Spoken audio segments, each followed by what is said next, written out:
o'clock. It's 7 o'clock. Tonight's purpose is to take another look at our budget and kind of discuss where we're heading and hoping to go with that. So I think we have a couple of presentations and then we'll go from there. So I'm not sure where we want to start, Jen.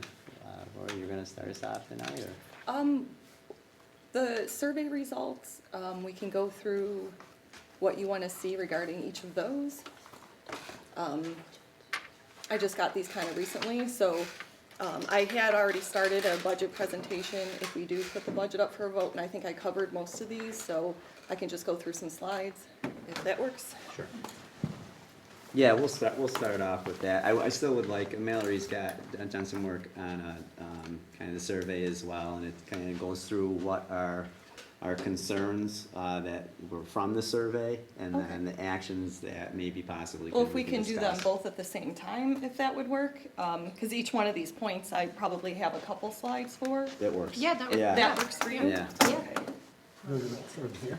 Yeah, and can, Is this the one or you want the other one? I'll need the other one in a moment, Okay. probably. When is that? So I'm gonna be jumping around slides Sure. to go in order of here. So the first was the tax burden. So, Yeah, arrow keys would be good, right and left. yeah, Arrow keys. let me jump down to then where so this was the slide from the other, the public presentation. And as you can see, the allowable tax levy increase, Oakfield-Alabama hasn't gone to the tax cap in a lot of years. And I understand the reason for that. Nobody wants to raise taxes. But if we could, Rob, if you could put up that other. You can't keep avoiding raising taxes for years. Oh, you need this slide.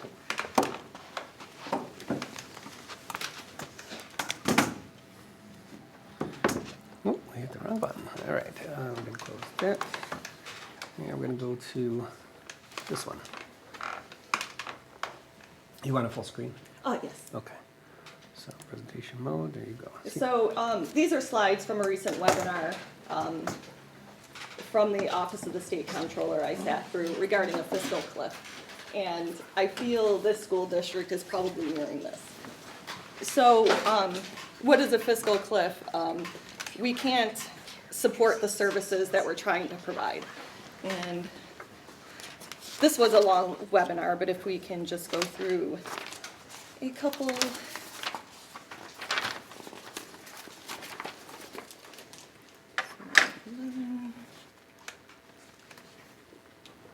How do I advance this way? Oh. There you go. Yeah. So the factors affecting, oh, sorry.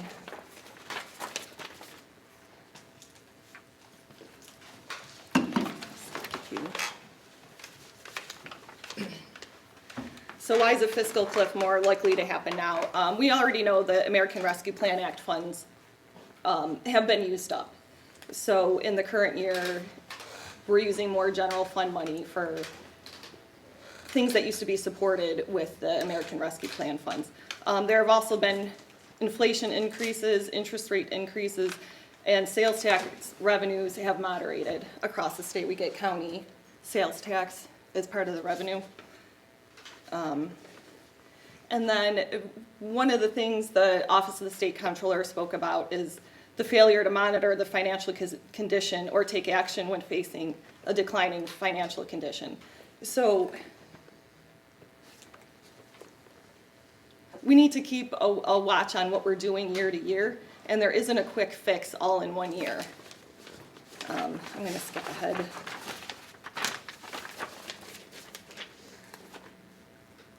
Just slides. So factors affecting long-term solvency. Year to year, you can have deteriorating infrastructure, and that's the reason for doing capital projects. And I know that's on this list. I have some slides regarding that. You know, we're going to head toward lack of funds to meet our obligations. We do have reserves funded, but we're using those and we're using fund balance. And we're going to keep using them at increasing rates if we don't change something now.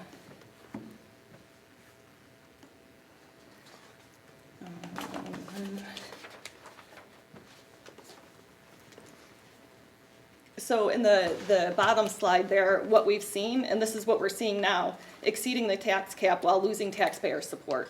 So that's what's happening now. Last year, I believe, we went out at 4%. And that wasn't exceeding the tax cap though, was it? Correct. Right. So now, due to the tax cap formula, we're exceeding the tax cap at only 2.5%. And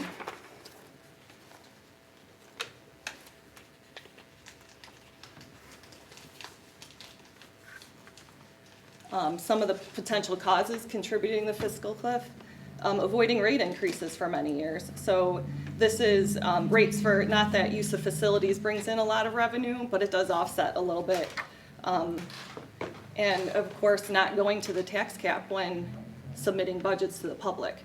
So I think the public gets used to not raising taxes, and all of a sudden you have to raise them a lot, and it doesn't look good, and it doesn't go over well.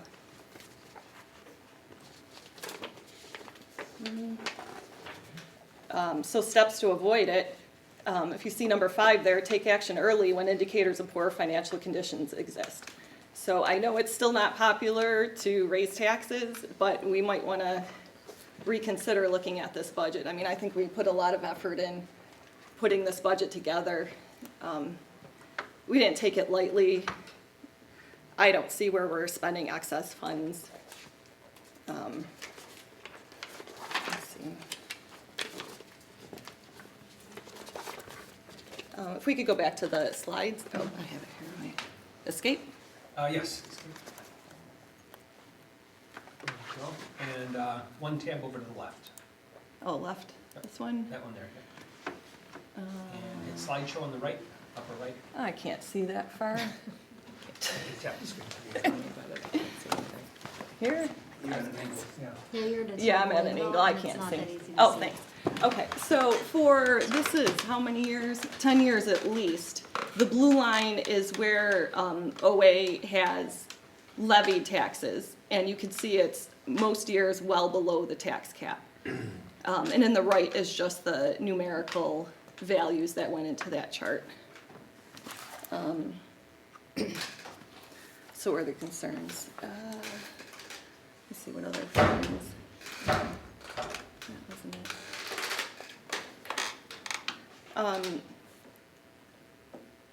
So, like, I understand the results that the tax increase is too high, but a lot of school districts go to the tax cap every year, and we just haven't.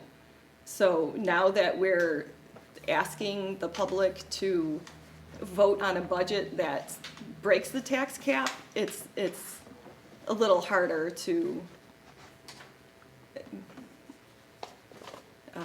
get that to pass. And good schools increase property values. So, you know, I think having a nice looking school and a school that has increased its graduation rate over the last several years, I think that's a very positive thing. And I would hope residents would support this budget. Regarding capital project spending, we'll start with the component. So I understand there was a misinformation regarding the capital component of the budget. So this was the slide that was on the original presentation and the explanation for what is included in the capital component. And this was what was in the newsletter and all the line items. The buses are included in there. You see the transfer to capital is pretty small. But here are examples of what's in the capital component of a budget. So inside the buildings, all your utilities are in this component. This is the $5 million. Fuel, refuse pickup, equipment, service contracts for all the maintenance, all the the materials that go with that. Building repairs have averaged about $22,000 over the prior 6 years. So that's just when something breaks that you don't expect to break. We have to repair that. It's not part of a capital project. All the supplies that go into that, and salary and benefits for custodians, cleaners. Then on the grounds, you have fence repair, asphalt repair, the concrete, the trees, the striping, the athletic fields, your rock salt, even flowers, wood chips, all the equipment, trucks, plows, payloaders. This comes out of the capital component. Everything you see outside, I put the American flag there because these are just miscellaneous things that you don't think come out of here. Salaries and benefits for those staff as well. And then also included is debt service, bus purchases, our capital outlay, which is a maximum of $100,000 a year. And this year our transfer to capital is proposed at $270,000. So that would be what's going to the capital project. So here's more information on the 2023 capital project. We do a building condition survey every 5 years, and this influences decisions on what projects to do to maintain and upgrade our facilities. So this isn't just the whims of the employees here. This is done by architects, I believe, professionals that come in and Yes. and review everything and make suggestions on what needs to be done, and what could possibly be done in the future, and differentiates between wants and needs. So the voters approve capital projects and the funding. The 2023 capital project was already approved, and you can see how it's being funded. We have $3 million in reserves. State aid ratio is 91.3%. So we borrow until that aid is received, and that's going to be over a 15-year period. Then we had interfund transfer scheduled. So last year, $305,000 was transferred to the capital project. This year's proposed budget is $270,000. And then the debt service is only set up so that it's being paid out at the same rate that building aid is coming in, so that your budget stays level, so that you don't have large debt service payments one year and then a lot of building aid coming in another year. And we have financial consultants who set that up for us so it stays level, so that your budget doesn't fluctuate. And that's how we have a tax-neutral capital project. So this capital project, other than that $270,000 in the proposed budget, is unrelated to the general fund budget. So your local share that we're talking about is the difference between the expenditures of the capital project and the building aid revenue that is coming in. And like I said in the previous slide, you want to keep those levels so you don't have swings in the budget. The cost of the capital project is not going to exceed what the voters already approved, which is that $23 million figure. Any changes that come with the capital project, and if anybody's done construction at home, you know, as soon as you open a wall or start doing something, things can change. You have expenses that you didn't anticipate, and these are built into the budget so that we don't exceed the voter-approved total and that we can still get the project done. So Laura, to timeline this a little bit, before the current capital project was voted upon, there was a facilities committee that met on a monthly basis for, I'd like to say, over a year for sure. And it was open to the community. Now that facility decided, and it started off with 25 people, but membership dropped off as we went through, and that's what happens a lot of times on committees where it starts off hot and then it kind of dwindles over time. There was a decision to make this proposal, both the athletic fields and then the academic areas as well. It did go out to vote, and it passed by 6 votes, I believe. So with that being said, we realized that there wasn't a great deal of support for this. So in our best effort to move forward, we decided to sit down with a budget timeline and prepare for workshops that led up to this year's budget. And going back through this, I think we had 4 or 5 budget workshops where we were able to go through and talk about the building of this budget. So one of the things that it sounds like is that I hear is that yes, the capital project is out there, it's looming, it looks terrible out there, it really does, but it's a construction site, and that's nothing anybody asked for. They did, but not an overwhelming majority of people asked for that. So we've passed that capital project, we're in the process of it. We were not going to be getting any more funds for this current capital project. That $23 million, that's done, it's Right. behind us. And now too, we're looking to fund our next capital project, right, with with funds that we're gonna allocate out of this budget. That was already planned with our financial advisor, Sure, right? planned or not, that's in the budget to put in for a capital reserve, right, for more monies in the capital. Not a reserve, this would be a direct, the 270,000 is a direct transfer from the general fund to the capital project. So that was part of the financial statements from That we Municipal approved Solutions, already, yeah. okay. That- So that then there was is approved. nothing going into our capital reserve. Yeah, and just actually, for the we, current budget. what was planned was, I believe, 350, and in this budget process, we reduced it to 270, 270. yeah. So it would potentially be at the end of the year, if we run a budget surplus, whatever that is when we have those meetings and we discuss from this, you know, if we have a $500,000 budget surplus, what do we wanna do with that? And that's when we fund reserves or. you know, Correct. do- And I think that's the key, to so not to, you know, you're just coming on here, but to hear that we're on a fiscal cliff is, I'll tell you what, is not something I wanna hear, tonight at all. Because we've been running at a surplus now Right. for, Well, always, so it can't be Yeah. a deficit, but always, yeah, always a surplus. Yeah, so we heard the term fiscal cliff, right, in the end. And unfortunately, you're inheriting. Yeah, you know, sorry. this situation, right, you just came on the scene, so maybe, you know, we direct it to John just a bit.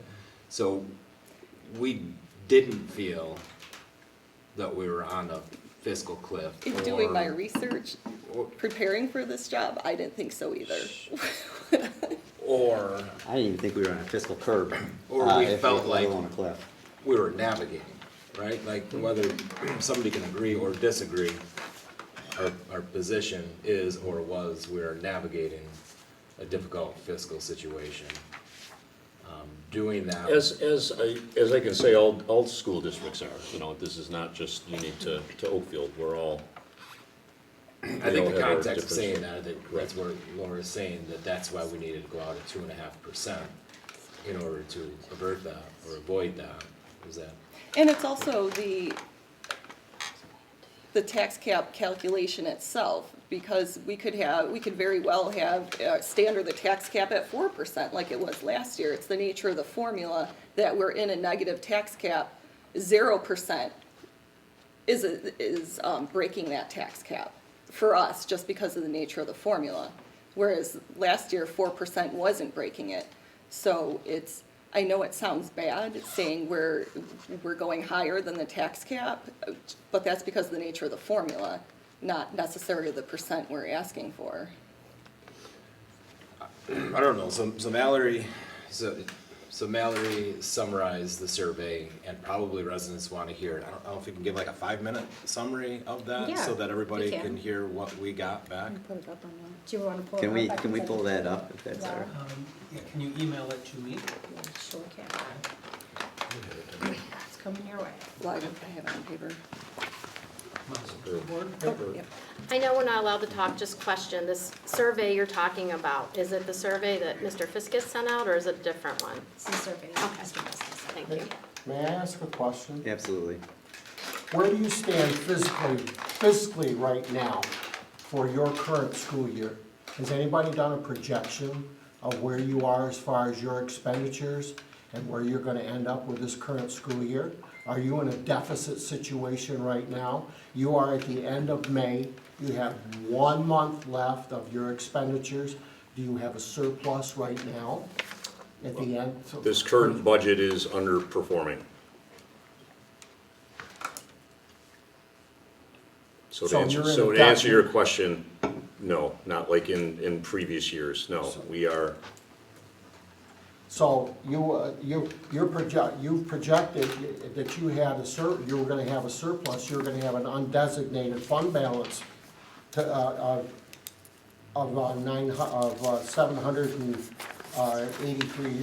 38,000 to apply to the upcoming budget. Where was that coming from? That's, those are That's surplus. reserves. that's the 4% fund balance we're able to retain per That's state law. surplus. So that's, right, that's like savings. So that's No, not, no, wait a minute, I'm a retired business official, don't blow smoke. right, that's the 4% appropriated fund balance. No, you telling me that your budget's underperforming, that you're in a deficit situation. Where's the $738,000 coming from if you're underperforming? In the proposed budget coming up, Yes, where are you getting that? That is surplus. That The- is left over, from fund balance. no, come up. Revenue minus expenditures gives you a balance left over.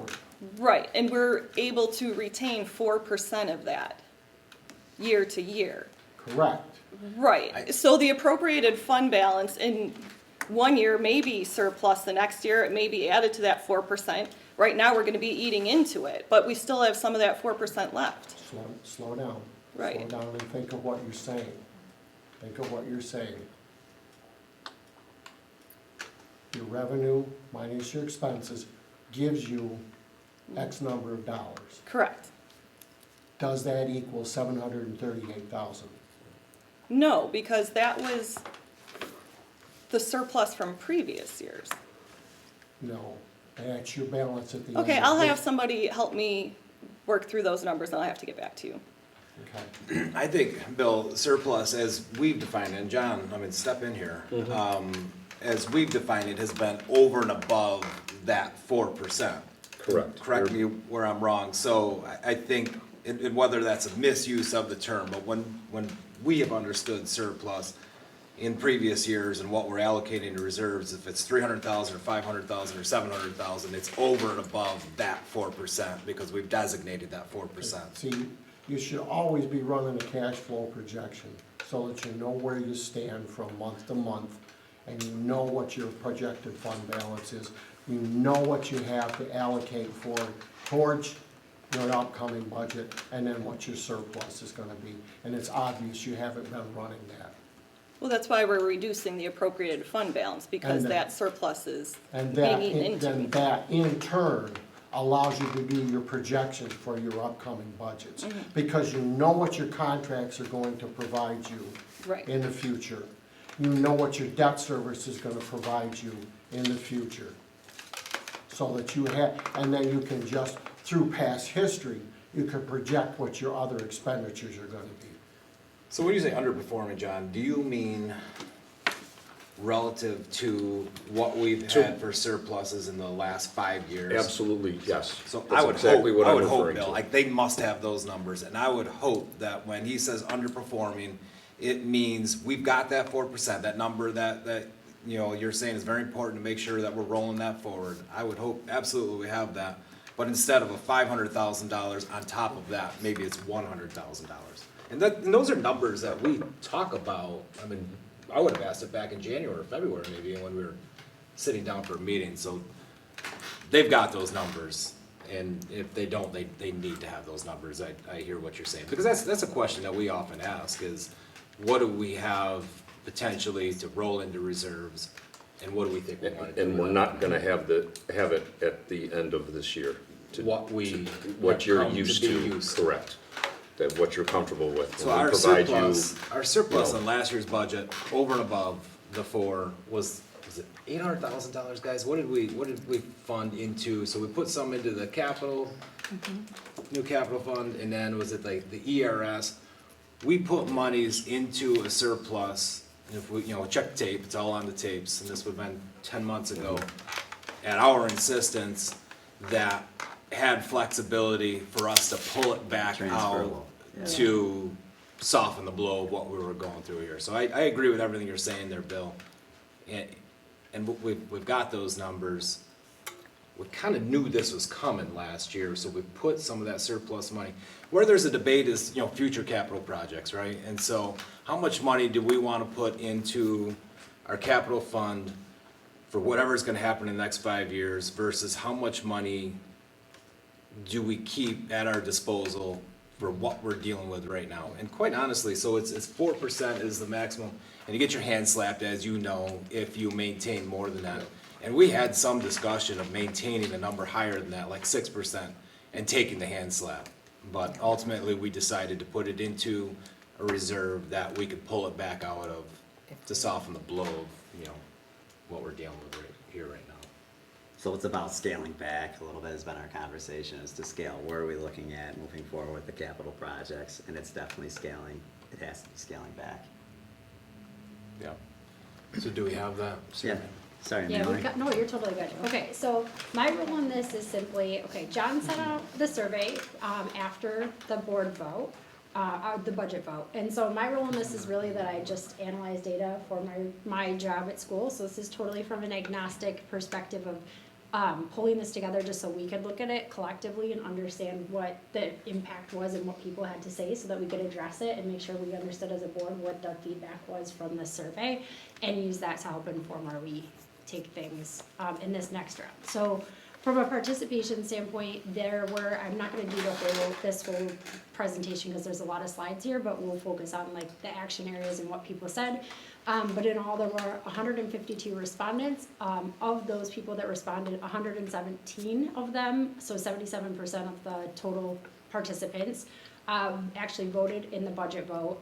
And 35, which was 23% of that total, did not vote. So all in all, though, the voted population is a little bit over a third of the number of people that actually voted for the budget, which is actually a pretty good sample size, which gives us a good representation of what people's thoughts were. There was also a conversation around the Batavian article just to understand what impact that had. There is a correlation. I don't want to focus there, though, because we got some good input. Overall, people were supportive of the budget. They felt like, for those that did vote yes, they felt the budget was necessary to maintain current programs. They thought it was best for students, even though they voiced some concerns over financial management. And there was a mention of support for educational priorities and lack of unnecessary spending. So those that were against cited rising taxes, financial strain, especially from retirees and those on fixed incomes. There were concerns about prioritization, overspending on athletics, and over academic and essential student needs. Some felt like it didn't sufficiently focus on improving education, and a few felt there was some fiscal responsibility or transparency in how funds were allocated that was not provided with some questioning there from that party. Neutral or didn't vote, some of them came from individuals ranging for, a bazillion reasons, too busy with school events, personal time constraints, etc. They also were confused or frustrated by the conversation, noting that voting is anonymous. There were some concerns over whether or not it actually was. So in this, basically I took and said, like, how many times did some of these key terms come up? The top concerns were really around financial tax burden. 19 of the people that responded were supportive of the budget overall, and then you can kind of read through the rest here, but we then went through and said, okay, if we categorize sentiments for people that said yes to the votes, what were those really, and how often did these themes come up? And this is really just through a theming tool that I used essentially to say what was the sentiment of the information the person outlined for us. Again, people that voted yes felt like it was supporting students and programs. There were tax burden concerns even in those that voted yes, so that was a consistent theme. Capital project spending did come up, and then the overall concern in declining enrollment. So all of these ranked pretty high in terms of number of times these came up as themes. Even among those who supported the budget, many still expressed concerns about rising taxes, administrative overhead, and capital project priorities. Most of those people still cited the reason for yes was a desire to support students and maintain educational programs, so they could acknowledge kind of both of those factors in there. This again has similar themes, but the common themes in no votes were around the tax burden. Support for student and programs was still a theme here, and then capital project spending was the third. There were a lot more kind of disparate information here. There was less of consistent theming in the no categories, but we still were able to see common concern was the tax burden, followed by dissatisfaction with capital project spending and administrative costs. So what I did here was then take these to basically say, what are the areas that we want to address? So as a board, when we're looking at this and what we're going to put forward, we want to make sure we identify these key areas that came up for everyone. The biggest thing was obviously the tax burden, whether you voted yes or no. There was still a lot of concern around that tax increase being too high for the community to sustain. One option we can do is consider reducing the proposed tax levy or clearly explain why it's necessary and what the value is delivering. Also looking at comparisons to similar districts, just to help everybody have that basis of comparison across the board. I think we've all collectively, we'll look at that when we talk about what decision we move forward. So again, this was just from an agnostic, not me putting forward my ideas of how we solve, but just looking at what we could potentially do here. Capital project spending. This was around a strong opposition to the unnecessary spending on sports facilities and infrastructure across the community. The opportunity here for action is to reassess or defer any non-essential capital projects. Now, obviously, what's been committed to has been committed to, but again, the conversation around future capital improvement projects, to what Matt mentioned, is really the opportunity there. And then clearly separating this, like I think Lori did a nice job of outlining for everybody what those funding sources look like, what was already approved, just so that everybody, there's clear transparency around how that works, when it was approved, and what we're kind of locked into at this point versus what's coming out of this next fiscal year. One of the things, there were a couple of themes in here that I saw when I was reading through the comments. A couple were around like the bus purchases being in that budget. Also, there were, questions about number of students that are on different bus routes, that sort of opportunity. And so I think that's one space we could potentially look at addressing as well. Here, the other was administrative costs. So there's a perception that the district's too top-heavy with many administrators and support staff. We are looking at that. I don't know, Justin, if you have anything at this point in time, but Justin's looking at understanding how ours really, in our budget compared to other districts. Yeah, so I went out and I looked at about 15 different school districts and where the percentage of administrative costs is, and they range. Currently ours, right now from the 15 that I looked at, ours is the highest at 15%, and then the lowest currently is at Batavia at 10.8. It seems like the average, when you look at all of these, it averages out to be about 13% of the overall budget is spent on administrative costs.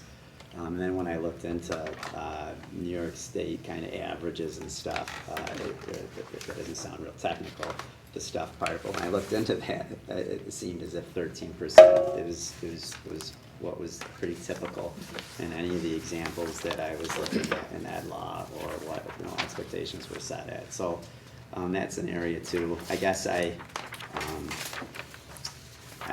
look at our administrative staff, and there's like 17 members. I would have to say, all school districts for the most part, other than Alba. And Alba's the anomaly here a little bit in this situation. We have an elementary principal, and that's going to be any school district you go to, a high school principal, any school district you go to, and then superintendent, business administrator, you have your special ed administrator, and then within that range, you're probably going to have an assistant principal somewhere in there and a curriculum coordinator. Now, do all school districts have exactly those positions? No, but a large majority of them do of our size. Pembroke, Bergen, Alexander, Kendall even, which is a little bit smaller, and I know people don't want to hear me talk about Kendall anymore, but Calamum, Pavilion, they have very comparable numbers of administrators. I guess the more I think about this number two is like how many administrators are there per student, or to that of who they're supervising full-time employees. So it's something that I've really, this survey made me consider more than I ever have before, because I just have felt like our number of administrators here is pretty comparable to other school districts. But in fact, the percentage is slightly different. Yeah, so that was a good, piece of feedback, and I think, from our perspective, it's helpful to just understand what the concerns are so that we can, help to address them. And we wanted to share this transparently because we were looking at it and it made sense to share with this group. So the other area that came up here was declining enrollment. So voters question why spending is increasing while student numbers are decreasing. Absolutely fair question. I think what we can do here is, understand the enrollment trend. This is not, new news, but I think there's, to Laura's point, there's factors in terms of that tax cap calculation and the history with which we've gone out and requested budget from the community from a tax levy perspective that has impacted where we landed today. But I think there's obviously, we're working to find places where we can consolidate resources and make sure that we're attracting and retaining students as a district. So I think those are places we can look in the budget to make sure we're doing that and we're actively addressing that from the data that we But saw. to that point, Yeah. that last slide, there's also a little bit of confusion about teachers retiring and not replacing them. These teachers were hired 25 years ago when our numbers were considerably higher. So it's not necessarily just strictly budget, it has to do with the number of students that they're able to service. And right now, I still think even with the reduction of these teachers, I still think class sizes they're like 16, 17 kids per teacher, which is still a pretty, yes, Melissa. But you have teachers out there that are voicing concerns that we're reducing 7 teachers and only one person's inheriting the load. I mean, that's what's being said to people out in the community. I've heard it from a number of teachers complaining about that 7 spots are due to retirement and only 1 is being retained. And as a community, when you have your teachers front line out there saying these things, it does raise concern Sure. within the community, because So- these are the people that you think are on the front lines. They're definitely, the aides, teachers, they're on the front lines and they have to deal with the brunt of the load. They take on all the responsibility at the end of the day. And I think if you were to, it's interesting, I don't know if you know my dad at all. My dad was a principal for, Mrs. Free, you probably know my dad a little bit. But he was a principal for a very long time. And when we sit down and we look at the yearbook together, he always asks me, where are all the students in these classes? And our number of kids in our classes are so reduced. They really are. Like, my daughter's class is 15 kids in her class. And listen, I've got a class of 23 kids Right. in Kendall, and I know no one wants to hear about it, but like, I don't think any teacher is going to have more than that. We have some grade levels that only have 33 kids. So you're gonna divide those up with 3 teachers and they have 11 kids in a class? I guess what I'm saying is this, is there seems to be an incohesive message being delivered from the quote-unquote overall school, okay? When you're dealing with teachers, administrators, board members, and when you have people out there in the community, and I agree with you, enrollment's declining. I don't doubt Yeah. that. I voted yes for the budget, okay? I'm just saying there's an inconsistent message when you have the board and the administrator saying, we're gonna get rid of these 7 positions and everything's fine.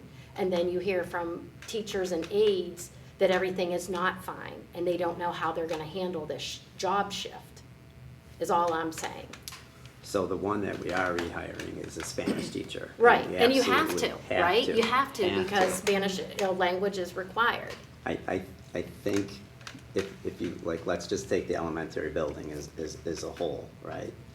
Those are all still gonna remain 3 sections except for 3rd grade, I believe, which is going down to 2 sections, and I think there's 33 kids, so third grade will be going down to just 2 teachers, and they're gonna have like 16 or 17 kids. I'm not saying that's gonna be easy to have 16 or 17 kids, but I can't remember a time in my career where I had Right. that few students. And so, I guess what my position is here is that I think that if this was gonna hurt children's education or their experience, then I would never say this is something that we should do. All I'm saying is the bigger message is so you're there's hearing that- inconsistent messaging coming out of the same roof, I guess, is the best way that I can explain it to you. And I Is hear- inconsistent messaging across many areas. I mean, people thought the football stadium was part of this budget. I knew that it wasn't, but a lot of people thought it was. There's inconsistent messaging, and I think there's voter confusion, but I also think that there is voter concern. And I totally get that you guys have held the line and worked really hard to not raise taxes. I don't doubt at all that everybody's worked very hard to toe the line. And it's a tough thing to do. But you asked to hear what some of the problems are or concerns, is this year was a particularly tough hit for some property owners because Yeah. people got smacked on their property assessments. In their mind, voters are already thinking, well, you have to be getting an increase because the property assessments went up. I mean, there's people that had their property assessments go up $10,000, $20,000 in one year. And so you have that on the voter's mind, okay? You have that. Then you hear tax cap, and you gotta get 60% of the vote, and people just have a gut reaction against that. And I'm not saying there aren't very good reasons to go over the tax cap, but what I'm saying is when you have a year where there's heavy assessments, then the tax cap, and you need a 60% vote. And there's That's- a capital project. And there's a capital project, that's a tough sale for some people. Sure is. Right. And my other question I just have, before we move off of Yep. all this, is how were the surveys delivered to the voters, I guess? How did we get the surveys out to everybody? It's just Parent Square, right? So we parent squared and made the link available on our website, so all of the parents, families in our community received it, and there was a message about spreading it to your neighbors and Okay, friends. but And then again- we posted on the, That is not, you say, with all due respect, you say that's a good sampling size, but I'm in a position now where I'm gonna be aging out. My son's gonna be graduating this year, so I will no longer be part of that group square. that receives the parent squares. You get a lot of information about what's going on in the parent squares. There was still a huge number of voters, for whatever reason, that didn't get this link, didn't know about it. And so when you just send things through Parent Square and then throw it up on the website and you expect voters to go there, I mean, you're just not. It's just not gonna happen. People, as their kids graduate, are less and less connected to the school.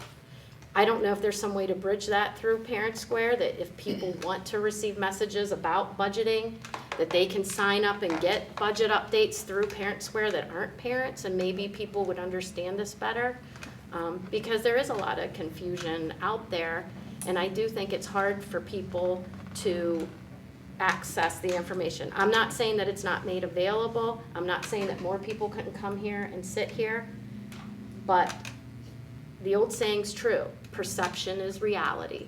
And these people have a perception right now that either needs to be corrected, or the board needs to consider the perception when you're setting a budget that's 2.5% and there's a tax cap override. That's all. I mean, I'm not saying people aren't working hard, I'm just saying there's a massive inconsistent messaging from this building. Totally agree. And that's the final note here really, is around transparency and communication. That was a theme that was definitely came through, and I think like we recognize it in this group for sure. Many people thought the budget process and implications weren't clearly communicated, and I think what you're pointing out has a lot to do with that. We rely heavily on technology. I think as a school, we're pretty tech forward, which is a great thing for our students because we're teaching them how they're gonna interact in the world, but that doesn't necessarily help us from a community standpoint. It's not necessarily the most clear and easy way to have conversations and help people understand this, especially, it's complex, right? Like this is my first year and I don't know all of these things, and there's a lot of questions I have to ask to make sure that I understand what everyone else has learned over the course of time. And so I think there's just a lot that gets lost when we're relying on technology and everyone's reading long paragraphs of information, and we're not, always conveying it in a way that's, thinking about the end user that needs to participate and that we really need to get on board, especially, some of the more fixed income individuals that we're dealing with probably aren't as tech forward when we start talking about the ways that we're trying to communicate. So that's a really great point. Well, people are still receiving a paper newsletter, Sure. right? Okay, that's good, because there's just a certain segment of our society that's never gonna access the online information for a multitude of reasons, and so it's just bridging that gap. And then what do you, like, we're talking about it too a little bit, is that instead of necessarily a survey afterwards, it's just a standard exit poll. Like just asking the question, why or why didn't you vote yes or no for this? And it'd be totally anonymous and people. Was your number what you expected, of the number of people who voted? Was that what you expected to have show up? Was it under what you expected? There were more people that voted no for last year's budget than they did this year. So last year's numbers were higher, and I think because there was a race last year that we had multiple candidates, and this year you didn't have any luck. You got stuck with me and then Mr. Bueller. So there wasn't a lot of hot competition there, and there weren't a lot of signs around town. I mean, the town was canvassed last year I think the reason why I'm asking is we get a lot of, and I'm gonna make this super quick. I'm just wondering how many of those push notifications that you send out for other things that maybe you could utilize that for reminding people to vote too. And to give them more notice to vote, such as the different alerts that we get on our cell phones and via email. That might be helpful to remind people to vote. How does that work? And Rob, or John, maybe you can answer that.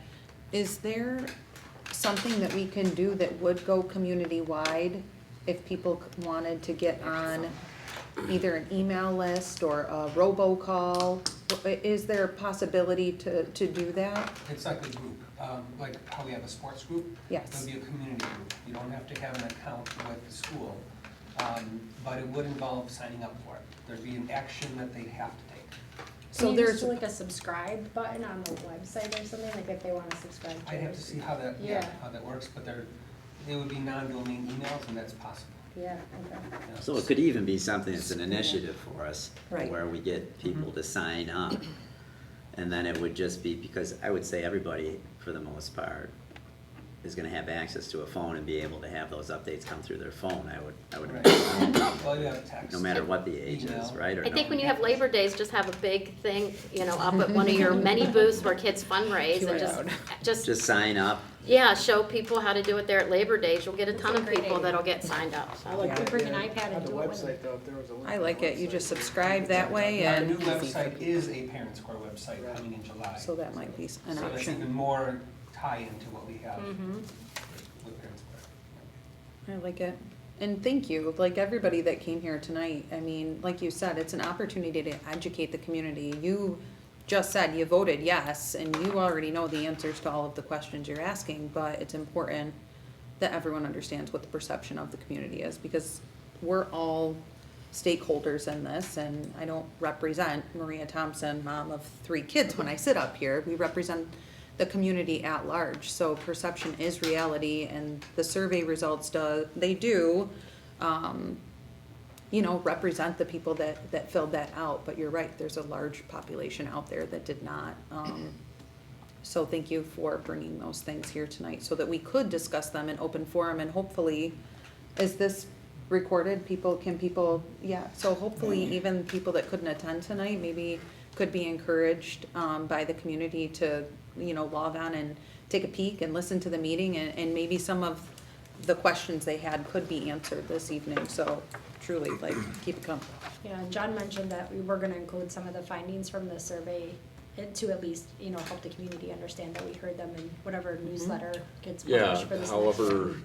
the direction takes us moving forward, with this budget at hand, part of our newsletter, if we are to go back out, is to kind of have a frequently asked questions of trying to clarify some of this, obviously from the survey, and just some of the things that I'm hearing from, community members on, the difference between the capital project expenses and the budget, or, how does this affect this, and, where is this going? So, I know Laura has already kind of taken many notes and has, kind of, drummed up a document that we could hopefully share and at least try to answer those questions, because, the budget newsletters, to someone looking at it, it's a whole bunch of numbers, and people don't understand what these different things are. So if we can simplify that, moving forward, absolutely. Yeah, I agree, clearer labeling Yes. would help a lot. Yeah. Well, I think Because- that a lot of the answers that we got, did you vote yes or no, no, and then the reasoning came up, and it's like, wait a minute, the tax dollars doesn't even pay for what, you're telling me you voted no, but your reason has nothing to actually do with the budget that you voted for. So I think you're absolutely right, there's opportunity to educate, and there's also opportunity to break it down. I think that there's opportunity for us to educate in terms of fiscally what this does to people's households as well. Like, we know that formula, we know per $100,000 when we go out at this, what that translates to monthly if you're an escrow, or annually if you're not. And sometimes when I tell people it's $10 a month, they're like, oh, that's it? Right. Yes, But, so you're right, really breaking it down and helping everyone to truly understand, this is what the tax dollars goes towards, this is what it doesn't go towards, and this is how it will directly impact you financially. Yeah. I think that there's opportunity there, you're right. Totally, and I think like what you brought forward too, around like the assessment increases, like those are all real things, right? And we're in a scenario where there's inflation's at some of the highest rates we've ever seen, so even if it's just $10, it feels like very poorly timed for the circumstances. timing people are It was like the in. perfect storm Yeah, this year. It truly is. 100%. Well, can I just, on that, we're pretty new to the district, and, in the last, this will be our 5th year coming up. In the last 5 years, my mortgage has gone up $500. And it's taxes, and it's assessments, and it's so on, and I have never voted on a budget, I've never paid any attention to it, but you guys said, I'm gonna increase your taxes, and I went, finally, someone's telling me that I can vote on it. And I'm gonna say no, and I want you to explain to me why there's declining enrollment, but you're asking for more money.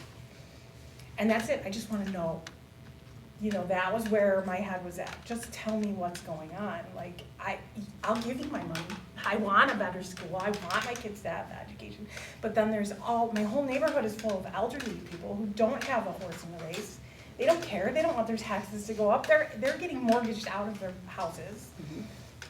We're all just kind of going,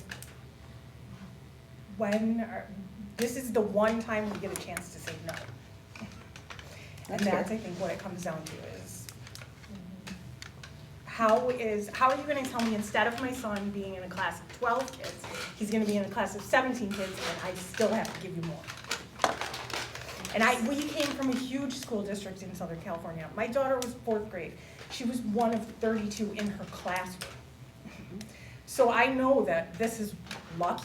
This is amazing. When I came here and my son was one of 12 in his class, I was like, this is the greatest school in history. But even if you were to drive around a 30-mile radius, you're not gonna find other school districts that have class sizes that are ours. Right. You're just not. And it's a wonderful school, and it's great. And so I part guess of what that- I'm wondering is how, you get funding per student, Right. correct? Yeah. When you have less students, you get less funding. If we don't have a plan to increase those students, then we just have to keep raising taxes. We just have to keep increasing that until when? Or we have to learn how to do more with less, Right. which is what everyone Right. is dealing with across the board, whether you're in And I guess that's education or what other is the business. plan? What is the plan? How do we fix the problem? How do we increase the enrollment? What- the- 500 miles to the east. Yeah. Yeah, there's smaller class sizes. No, the funding problem. is Funding 500 problem. miles Yeah. to the east. But that's never gonna change. I think there's some that feel that this is a squeeze that's gonna force consolidation. So, everybody talks about why these smaller school districts aren't merging, and, districts lose their identity, when that happens. But all the concerns that are being raised here, it's a squeeze and a squeeze and a squeeze until eventually, Right, when does this squeeze there's a end, I breaking guess, is point. where it is. Well, I think that's where we're at a point, it's like. That's where we're at. so, nobody wants to cut anything, right? So I think us as a board is like, all right, what do we have to do to just keep going here? So we've already made the decision to not replace 6 teachers. We're already hearing that, oh, that's a negative, okay, so for us to get this number down, there's gonna be more things to be cut. And nobody wants to make that decision, and, that's what's gonna have to happen. And in And reality, people are gonna have to understand that this, I don't wanna say this budget, but the current economic situation we're in, that's gonna require cuts. And, so people have to make a choice right now. Do we wanna cut stuff we're doing? Or do we wanna raise taxes and say, we're gonna keep doing what we're doing? And it's a tough position, because nobody wants to take anything away from any kids, right? But that's where we're at, I feel. and what we have here is special. This is a great school district. And there are a lot of things that can be cut, and it would still be a great school district. But we have to continue to have students. And the community here is elderly. and we're not bringing in those new students. So that, I guess that's where, but the declining enrollment to me is a huge problem. Yeah, that's a very large problem, because that's a New York State problem, because we've had so many people move out, right? But that's also a population problem universally across the United States. It's a trend. Right. Fewer people are having kids. There are less younger people that exist. We are gonna reach a point where we have the elderliest population percentage we've ever had as a, nation, which is gonna give us a whole different And the access to series of problems. homeschooling is so much easier. I mean, I know like 15 families in this district, and 5 of them are homeschooling right now. Like, it's just, we have to, I wanna know how you guys are gonna come up with a plan to counteract that. Well, I think just like what Pete said, there was a lot of budget comparisons to other school districts. As a result of the survey coming out, it's just a result of conversation within the community, and I happen to be someone who works in multiple school districts, and those budgets that were passed included many cuts, much do more with less. So when you start comparing budget to budget, and you're looking at our school district, and we were able to preserve and not make drastic cuts that some districts did, that's kind of why we are where we're at right now. We wanted to do the best we could. I think we were also very fiscally responsible with the ARPA funds, knowing that there was going to be a deadline, and we were smart, and we didn't go out and purchase positions. We had programs that we ran, but we're very transparent with when these funds run out, we're not going to be able to absorb them back into the budget. So again, there's this misconception that, summer school is getting cut and this is getting cut. Well, it's not really getting cut.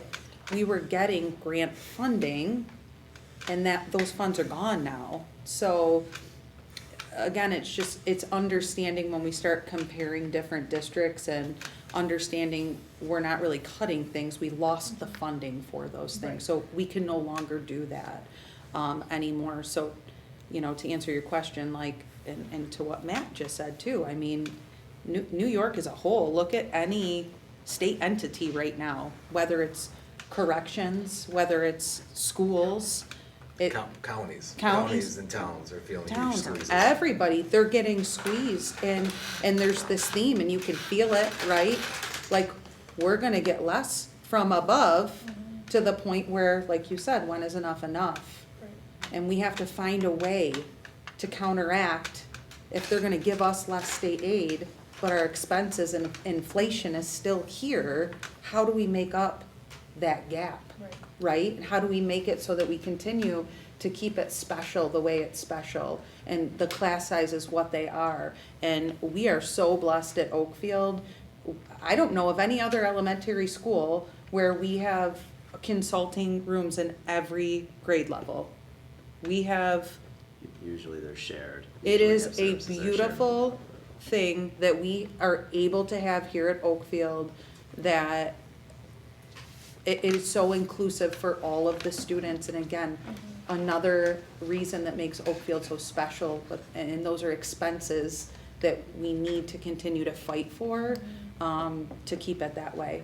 So, So finishing up my 9 years, I've seen a number of teaching positions lost due to retirement. It is something that we try to do here, is not lay off folks, but when they retire, not replace them. I think the teachers at home are begging for the question to be asked, for the number of positions that have been lost. Why haven't we cut an administrator? Why? And I'm asking you, John, because an explanation is needed, right or wrong. Obviously, it's a smaller pool of people, so it represents a bigger percentage of that population. If you lose 1 out of 7 or 1 out of 8, it represents 12%. But Well, just to clarify, when I was hired in January of 2019, Matt and Lynn came aboard, and that summer, we were in a position where there was an elementary assistant principal down at the elementary school, and she left to take another position. I completely felt that there was no need for an elementary assistant principal. So that was a 10-month position that we changed into a curriculum director, who is Connie now, who is 10 months, to kind of, you know, work on graduation rates at the time in academics, because there wasn't anybody looking at, you know, instruction and assessment. So I do want to make it clear that I have not added any administrative positions since I've been here. That was just a transfer from an elementary assistant principal to a director of curriculum. So, like I said, I haven't added additional people here. She's still 10-month. Our assistant principal at the high school was 10-month. He is now full-time because he's also taken on the athletic director role. And really, like Justin had said, you know, you're gonna need an elementary principal, a high school principal, a technology director. So, you know, in my mind, you know, are we gonna cross that bridge probably this next school year with Connie retiring? 100%. But it's gonna be up to, you know, at that time, is there a need to replace her or that position? You know, my first concerns are with this portrait of a graduate and all these new standards and all of these things that are coming. That's a heavy lift, but that's something like we do with all teaching positions. When somebody retires, to your point, we don't ever want to lay people off. You know, is there an opportunity where we don't need to replace them, or do we repurpose that position? So that's what we do on a yearly basis, so. I think technically we did get rid of some administrative, because didn't Rob lose one of his assistants? There was a part-time. that we This cut off? budget? Yeah. Yes, we lost a .6 out of his office, and it was a BOCES Right. service, So correct. it's not like we haven't looked at that and we haven't made changes to that. We have, just maybe not as drastic, obviously, of, you know. And Justin, when you were comparing the administrative portion, was that just administrators or the No, it's administrative right component? on, so I got on all of their budget pamphlets, So the component? Yeah, their Okay, component. so that includes a lot of things other than administrators. It's the same, it's the Right. three-part, it's the Yep, okay. three-part, the capital, the instruction, and the administrative, and so that was that, and then I suppose I could, is to get down and look at how many principals per student, or how many administrators there are per student. I suppose I could do, but like, at the end of the day, I'm not really sure if that's, when I read the survey, and I have heard out in the community numerous times that there's too many administrators there, and I've Right. always I haven't been dismissive of it. I've just always wondered, you know, from my point of view, as a teacher, you know, who do we want to have less of? I just want to point out that the administrative component includes a lot of things other than Yes, some of them, administrators. but it's Mrs. Infrini's point, some of them are delineated, some of the budgets show exactly what that administrative is, and some of them don't. Ours does not necessarily show all the expenses underneath the administrative, In the budget newsletter? I didn't think it did. It had a significant component to it. Yeah, because we Do had, you mind if I look at that one more time? Yeah. Sometimes I feel like, Yeah, and I oh think yeah. that's- for example, the Yeah. security of the plant, that's our SRO partially. Mhm. Well, and I think the other Yeah, piece it here does. is like, if Sorry we go to about a contingency budget, it's still 13%, right? So the point is, we're a little high on that, which is just acknowledging the reality that's sitting there. And I don't think, when people are saying administration, I think we assume people, but we didn't get that far in this, and it's not fully representative of every single person, and so that's not, you know. We have doesn't tell us 1.4 which- million in BOCES services coming from the Right. administrative component, so that's clearly not administrators. Right. That's a lot of services that are just defined as administrative component. You mentioned that SRO, that was one of the changes too, right, going from 12 months to 10 months, which is, you know, some people may not love that, but it's one of the decisions that was made to save $25,000 maybe, or whatever that number is, John, to switch back from a 12-month to a 10-month SRO. Correct. So I would like to know, if we operate under a contingency budget, what can taxpayers expect? What can parents of students expect? I'd like a detailed explanation of what that looks like to all of us. So the board would be responsible to determine what are contingent expenses and what are not. And there's a whole guidebook to lead you through that. But some things are obvious that are not contingent expenses, and that's what was on the sheet that John shared with you. So everything that's non-contingent is listed there. So the capital outlay, the transfer to capital, equipment, the bus purchases are on there. And if I could share a slide regarding bus purchases to clarify what those actually cost us. So you're saying that all gets cut? Yes, and those are the things that are definitely non-contingent. And so, Just- And when we say that, one? this wasn't a list Yeah. that the administrators got together. This is mandated under a contingent budget of things that, Yep. Where are those buses? This is from. so the. Oh, this slide here. Some context here, Yeah, 2.5% slideshow. tax increase has to become 0, and so Correct. that is $150,000 that we won't raise from the community through taxes. 142. 142,000 we won't raise from the community, because we're going out at 0 instead of 2.5. And so this would be some of the areas where you save that 142,000. Yeah. So yes, we would have less expenditures per the guidelines of what school districts, how they can operate under a contingent budget. So in essence, yes. One thing I'd like to point out, though, is that some expenditures drive aid. So buses is one example. You cut these, you're cutting revenue in future years. So this represents the 2 buses we purchased in 24-25. I just entered these in Sam's. So those are the costs. On the left, you have the 2 new buses. I think they're 37 and 38. So in 24 and 25, that's the actual cost of the buses. They're gonna be aided at 90% over 5 years. So the difference is that 37,000. We just auctioned off the 2 buses, those are the 2 pictures in the right top corner, and what they sold for. And that's the check that's gonna be cut to us. The Auctions International gets their share from the buyer. And so when you subtract that from the purchases, this was in this school year, the purchases were 374. Now the aid's gonna be over 5 years, but that's revenue coming in. And we auctioned off those buses at 58,000. We're actually coming out ahead this year for buses.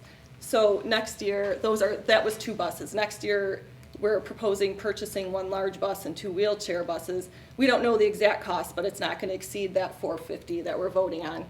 Over 5 years, that's gonna be the aid, so the difference is the 45,000. And we're gonna be auctioning off the buses those are replacing. So obviously, I can't give you a total for that, but that price over 5 years is pretty small. So why do other districts go out on a proposal for buses? Why have we Because this shifted happens, because the budget gets voted down, and then you don't get your buses. So that was gonna. What if we went to ban with our buses? So what if we don't have them in this proposal, and then instead of going out at such a cost, we ban that number? And then it wouldn't be such a burden on our budget currently, because it's 450 right now. The aid that's coming in for the other buses, this is, I haven't looked at the history of when buses were purchased over the course of the years, but like I said, that aid comes in over 5 years.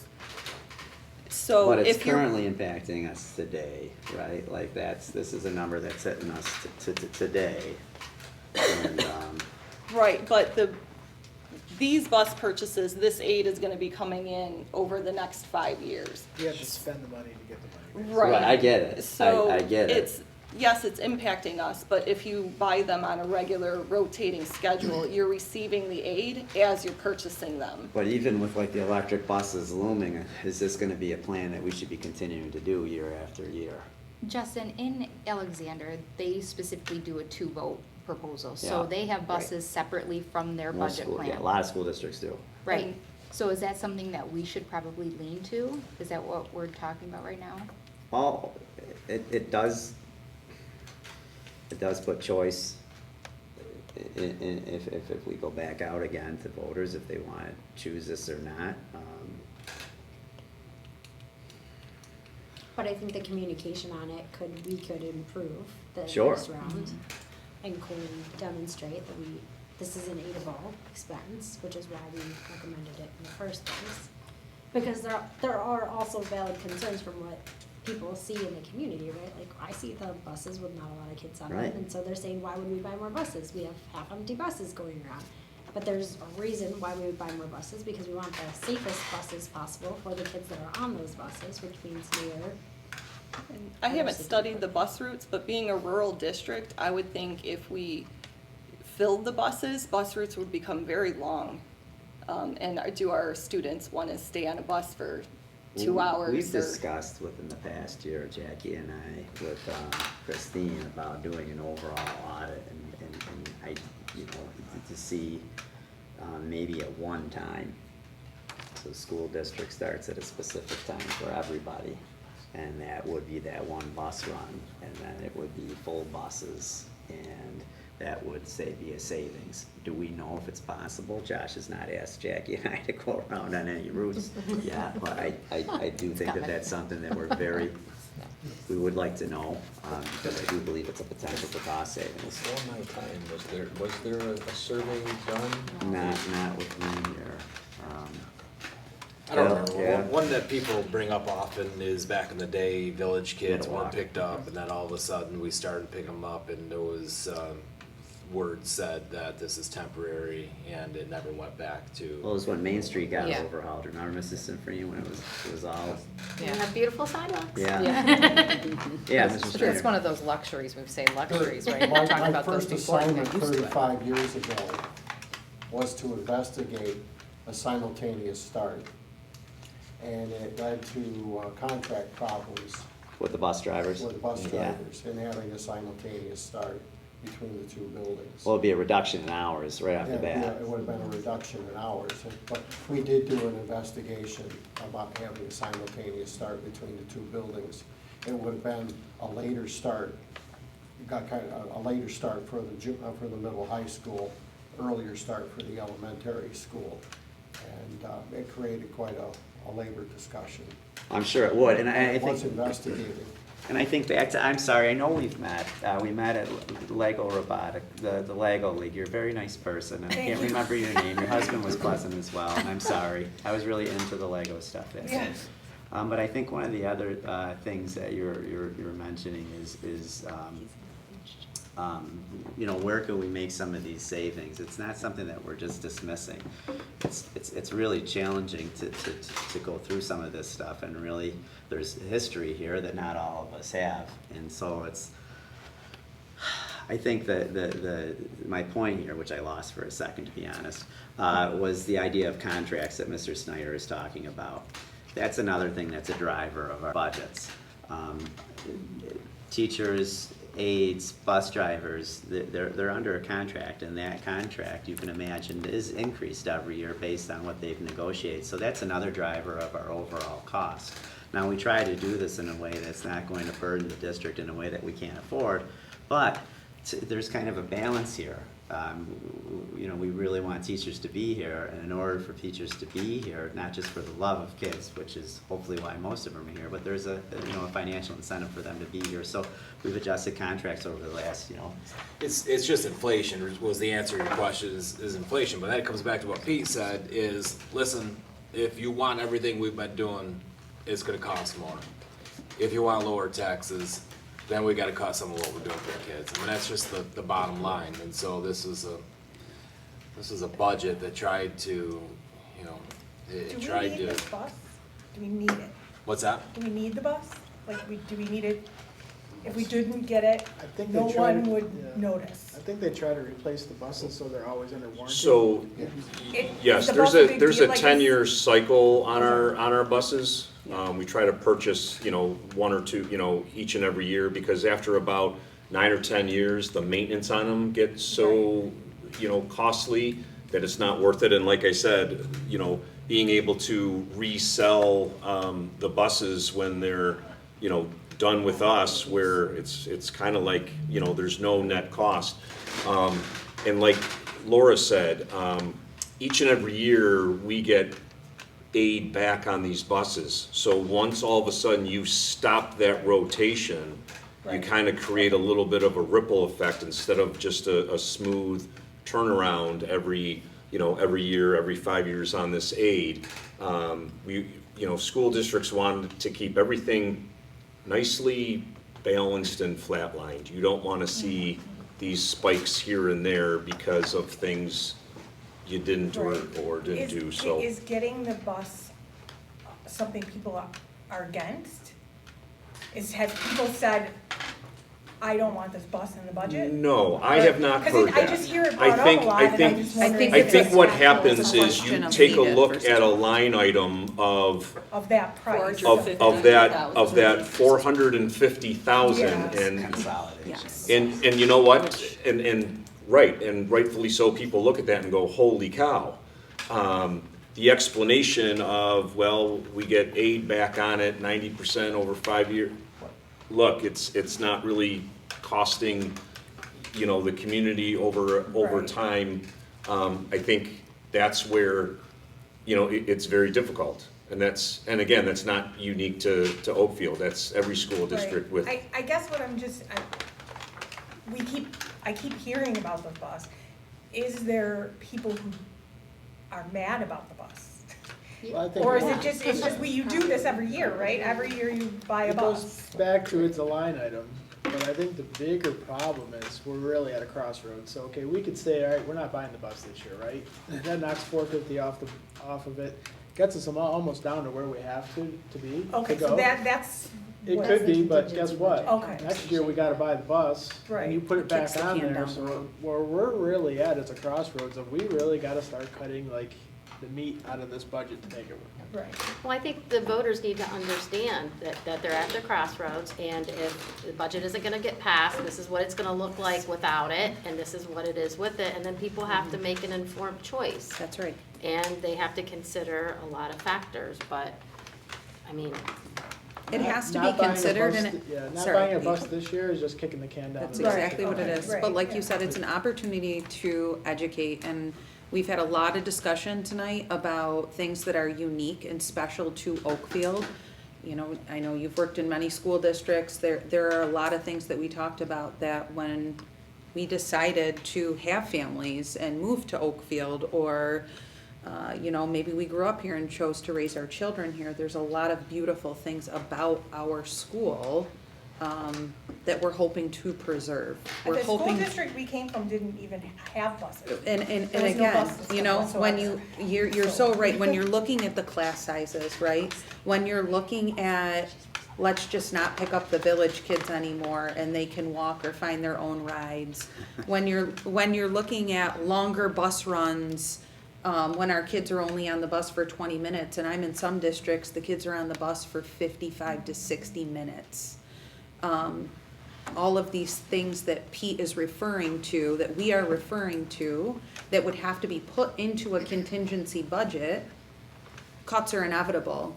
And at some point, we have to think to ourselves, what is the cost of keeping Oakfield special and unique? And the reason that we're all choosing to bring our children here, what is the cost? I guess to answer your question, like, how much is too much? Well, can we When show is it that enough? slide on the cost, the actual cost? Do we have that, John, up here in the presentation? It's the contingency. Because I think budget, like ultimately what that's actually what it's gonna is. come down Yeah. to. I think we Eventually, need to those know like special what things- services we're I gonna didn't be make a to our slide kids, on it. what clubs won't they have, Do you mean what the So extracurriculars, what? I will tell you at this point, that is not a part of it. Yeah, I don't- This is I a didn't- contingent budget. These are what it would be reduced to. A lot of the stuff that's in a contingent budget is behind the scenes. You would go out at a 0%. Adopting a contingent budget does not need a vote. If you decide to reduce some things to get to a 0%, and we do go out for a revote, we will need the 60% majority again. Right. But a lot of the contingencies, again, gets down to not purchasing equipment.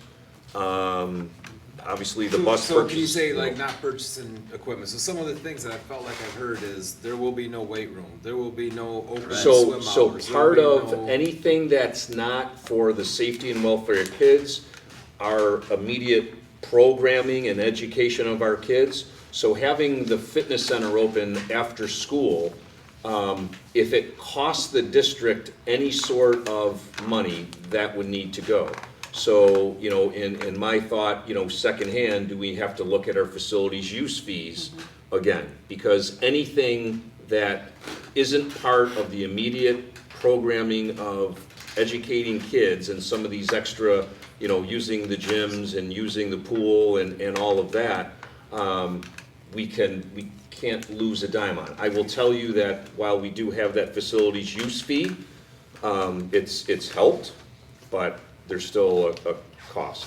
So we let the PTO use the kitchen for free, we let the Hall of Fame use for free, you're saying, I think those are the things. You That's can correct me if I'm wrong. that's Those are the things slippery that the slope right community there. Needs to know. Well, the youth basketball. Youth basketball, all, Well, all how of it. about we're gonna have a brand new football stadium this fall? Are we gonna let the Titans play football on that brand new football stadium, or is that gonna be It's considered? not really gonna, Maybe you say no to that, Bill? Like, we're gonna have a Yeah, brand new you say football no. stadium, and we're gonna tell our community you can't use You it. go to a contingent budget, you say no. Well, that's pretty much, yeah. that's- I mean, Okay, that's how's what that we gonna wanna go hear. over? We have a brand new It's not turf that field. Like it turned in a punch it's bowl. not that Yep. broken, but. So there's three I things that think we're those- governed by, though. It's our legal obligations, expenditures specifically authorized by statute, and then other items necessary to the educational program, the preservation of property, and to ensure health and safety of our children in our school district. And like John, this is right out of ed law, man. Like, it does seem like we have a little bit more authority than what you're saying. You have a little flexibility, like you said, any other programming that, that doesn't cost the district anything, you're fine, like, going back to, you know, letting the Titans use the football stadium, that's, you know. So You these said are it's cuts at in here, though, discretion. this is That's, what. yes, you have discretion and. Legally, though, we can't purchase any of this stuff. Correct. Correct. Those And are that's- things So that that's have not to what be we're cut. saying that we would cut to get down to zero. This is what we're saying is that we cannot purchase any of this stuff on a contingency. Correct. Yeah, as you had mentioned, that list is what absolutely has to go with a contingent budget. So you've got security cameras, you've got, I mean, what matters to people? You've got band equipment there, you've got fitness center equipment, there's a bunch of just general equipment, of course, What's the the bus middle high school purchases, you've got equipment? lawnmowers, you've got something to clean the floor with. So I understand that like this is what like can't be purchased legally, but I think we need to look at it as like, if we were to go out to vote at a 0%, where are the cuts coming from that are gonna sustain long-term? These are all short-term, these are Band-Aids to me. Right. Like this is just gonna get us through this year, it's a Band-Aid. Next year. You'd have to buy two of these next year. Yeah, next year, all this stuff's gonna be on, back in the Because budget. the other mower got wore Yeah, out this kicking- year. kicking the Right. can. What would the budget look like if we were to go out at 0%, that's long-term cuts that we're saying that we're not providing anymore? Right. That's what I think we really need to know is what does that look like? What are we cutting out long-term to get down there? The 0% would be the increase in the tax levy this year, so you'd have to So- cut the 142,000. Right, so what are we cutting? What is But worth is that still 142? using reserves though? Yeah, Because I think that that's the other Yes, part of it. that's in that column, So right. we need to get to 0% with no reserves. Like that needs to be the goal and that's what we need to show is like what does 0% with no reserves? Because every year, the last 2 years, we've talked about having to spend reserves. Well, and every year we say that's not sustainable, but the next year we build a budget that's got reserves in it. So I think the people of the district really need to know is like, all right, what does a true 0% using no reserves look like going?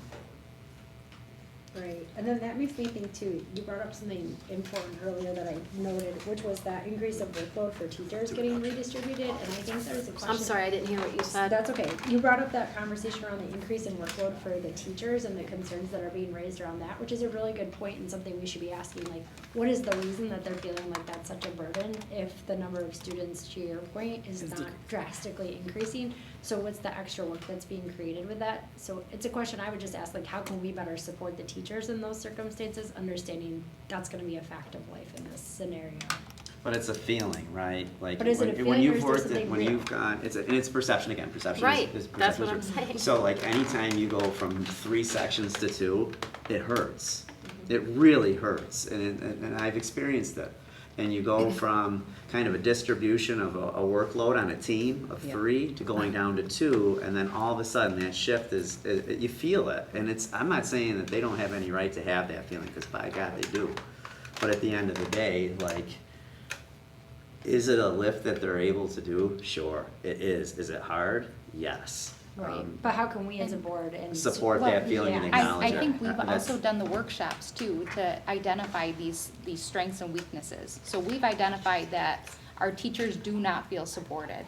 And we've been Yes. trying to put in those structures for the teachers, so they do feel that support from the board, from administration. And we just haven't hit that sweet spot yet for the teachers. And having that decrease in, positions, and now they're feeling the weight of that burden, and they don't know who to reach out to be supported. I think this is where we've done our homework on these extensive workshops that we've been a part of, and we've identified that this is a weakness. And I think we're working toward a goal of building up that relationship again. So I think we're working on that. It's just, it's still in progress right now. Well, respectfully, you all are looking at documents, maybe they're confidential, I don't know, but like when you're talking about a list of things that would have to go, that would be helpful for the public that shows up for these workshops. We have it. Jen, I can email it Yeah. to. Well, I Can know, we- but when you all are sitting here looking at printouts and we don't have the printouts, it doesn't really help to email it after the meeting. No, we can No, bring it I up mean, right now. so We we can bring can it up put it right on the now, screen. if that's okay. Like, Okay, yeah. but, it would have been nice to have them sitting there when we signed in, I'm not being critical, I'm just pointing out something that might help people No, understand we get better it. what's We, going on. We're open to feedback. yeah. Well, I don't wanna be coming off as critical, I'm just, Well, you have the ability to. But I think there's still things in here when we pull it out, like the middle high school equipment, band equipment, like it would be helpful in the clarity and the transparency and the communication, like they're bundled like that for, obviously for accounting purposes, and it absolutely makes sense, but when people are asking the questions, what are some of these things, it would be helpful for us to understand, like for my own knowledge, it would be helpful for me to know, and I think the community would feel better understanding what those things are too, But right? I think there's a lot of people that we interact with that are never gonna watch this and never gonna attend these meetings, so we are gonna need to be able to say to our coworker, you're not getting a new tuba, we're not getting a new lawnmower, Yeah. we're not getting the school buses. What do people, is there jerseys in there for sports type stuff? Equipment is just Relatable vague, stuff it's that not, people know. yeah, that but, they but, And it's only but $2,000, but it's still. when you make a connection to what Yeah. that item is, like if we're talking about jerseys, if we're talking about people just have emotional connection to these items, so saying equipment, Is it like stuff teachers request and they need for their classrooms, like?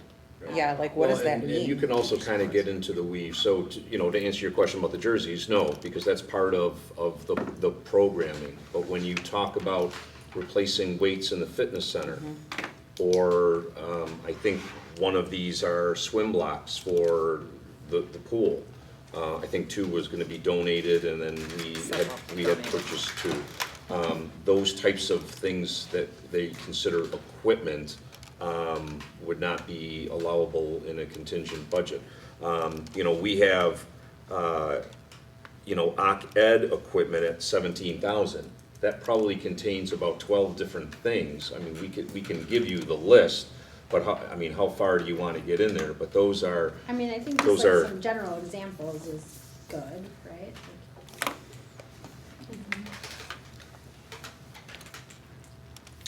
one of the things too is each and every year we do a capital outlay that we get, state aid back. So this past year, this capital outlay project was the steam room. We get 92% of that back. Next year, we're looking to do all of the flooring in the middle school area, all new carpeting.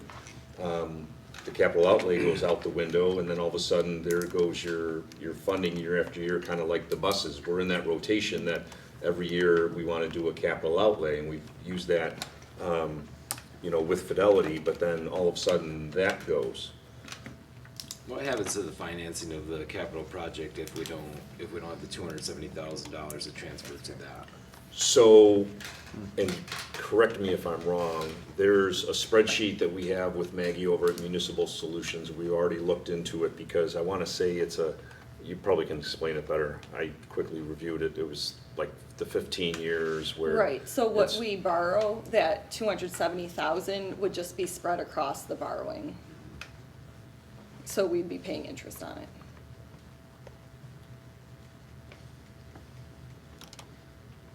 So it would cost us more?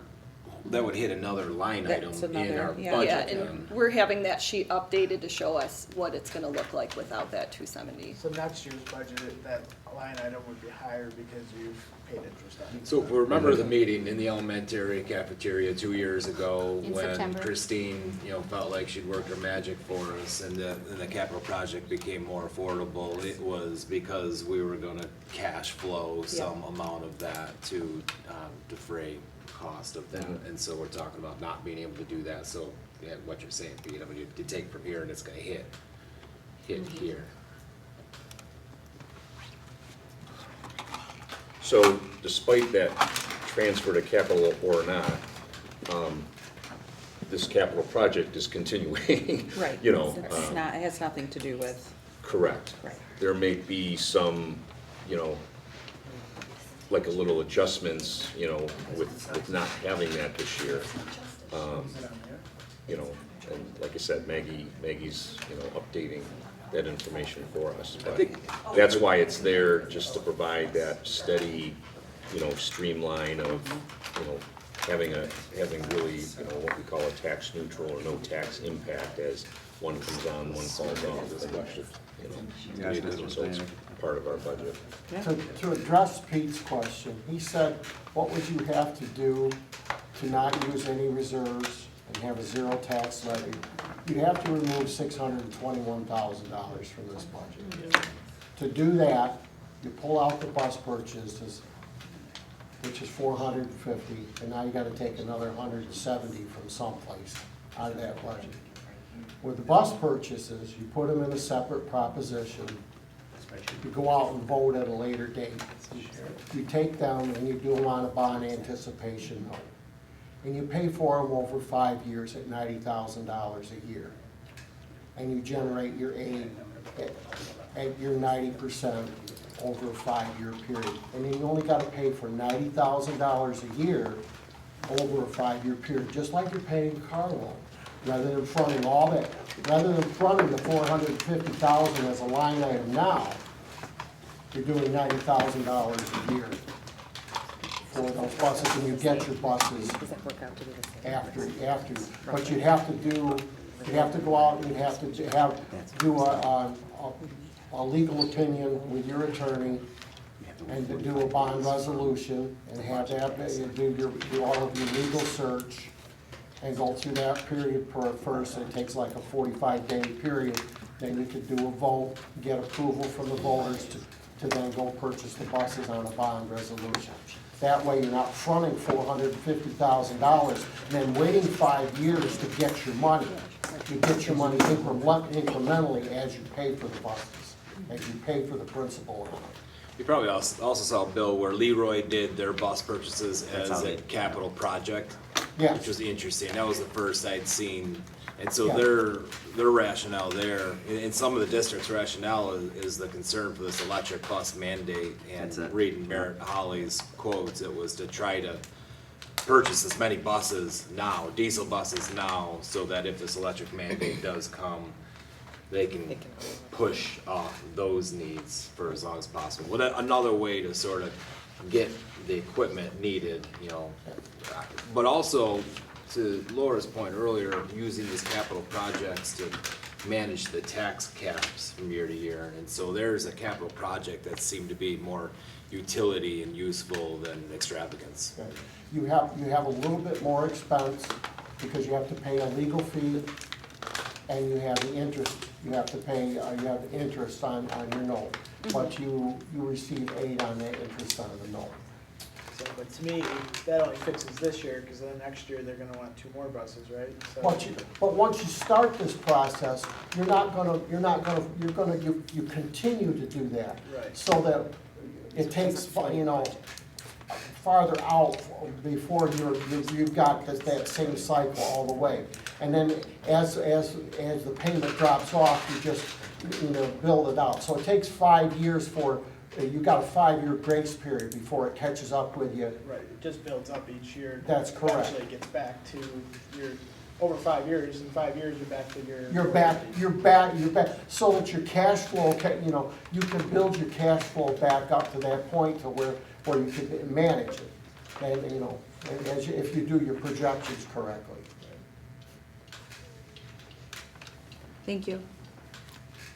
Great idea. So you've got that up there, Laura, so. Do you see it, Mrs.? Oh, so Pete, to answer your question on the amount we'd have to cut if we went out at 0% and didn't use any fund balance or use of reserves, if you look at that contingency column, you would have to get your total to that 24,196,129. So what we'd have to cut from the current budget would be that 142 from the levy plus that 406 use of reserves. So we'd have to cut $548,589 from the current proposed budget. Right, so that's where I think that we really need to look at and the community needs to realize going forward, we had to cut that out of our programming, what gets cut? What does that look like? And I think that, maybe that's one way to do it. But like all this equipment that's on here, I don't feel like that's a sustainable approach going forward. That we actually need, there's gotta be actual cuts that are gonna come out that are long-term cuts to get us back down to that level. It's almost like a reset in my mind, is like you need to reset to this number, and it's gonna, obviously inflation and everything else is gonna continue to climb over the years, but you've gotta get down to that number, and it's gotta be a hard number that you can stay at. It can't be these equipment purchases that are just gonna come back year after year. And I think we pushed some equipment purchases off. We did last year. Right? We did, yes, To try to accomplish some of what you're talking And about. here we are the next year. And here we are now. But the With them right more back was in the definitely a push off, and that's at 15, can you see that, Mrs. Sinfreni? I'm not implying, that's nothing, You might that's your need to age. scroll You can't see it still? No, Here, it's too, first of all, it's small and it's skewed you guys' way, but it's fine. you're tough. I'm listening. You're a tough one. Sorry. Where's the? And we appreciate your input. Can't even see that far, right? Where's the map? You want my glasses, Melissa? Can you go like this? Yeah, upper left corner. Sure, Up kind of left might. toolbar. No, upper left. Yep, see what it says, go to the right, about 4 inches there, yep. Oh, right here it there, is. Yep. Sorry. So blessed. So you can- We're at 150. Hashtag blessed. Thank you. Better? Come on, Melissa, I don't think. I can see that. Then if you scroll down, you can see the equipment stuff there, Yep. Laura, that we were referring to. So transfer to capital is the capital project, the capital outlay, John said we did the steam room last year. I think it's important to reiterate that 270, if we don't have that transfer to capital, we're gonna be paying interest on that down the road. And we're gonna be spending a lot more money in the long term if we don't have that 270 transfer to capital. I think that's really important for the community to understand that. Like, that's a big chunk of change that down the road, we're gonna end up having to pay more for. Was it an entire reassessment done for the whole area as far as taxes go, or? was They it they just- always go up, and listen, like, So when Genesee properties sell, they sell generally for more than what they're assessed for. And I think, One thing that's important, and Bill, you did it for 30 years, like, just because your assessment goes up Right. doesn't mean you're gonna pay more in taxes, right? That was There's a gonna be tax my- levy, there's assessments, assessment goes up, the tax levy doesn't change until you approve a budget. So the tax rate goes down right. until the tax levy goes up, then the tax rate goes up a little bit. So we all feel this, we all open them up, and our houses went up $30,000 or 20,000 or whatever. And we It may only know what go- we think may that's only gonna go turn up into. A penny per thousand. But it's not until what we just voted on right here. Yeah, it's And the how- counties, listen, you guys read the articles, right, a week ago from our county legislators about what's coming if it's coming everywhere. What's being shifted to taxpayers, not just schools.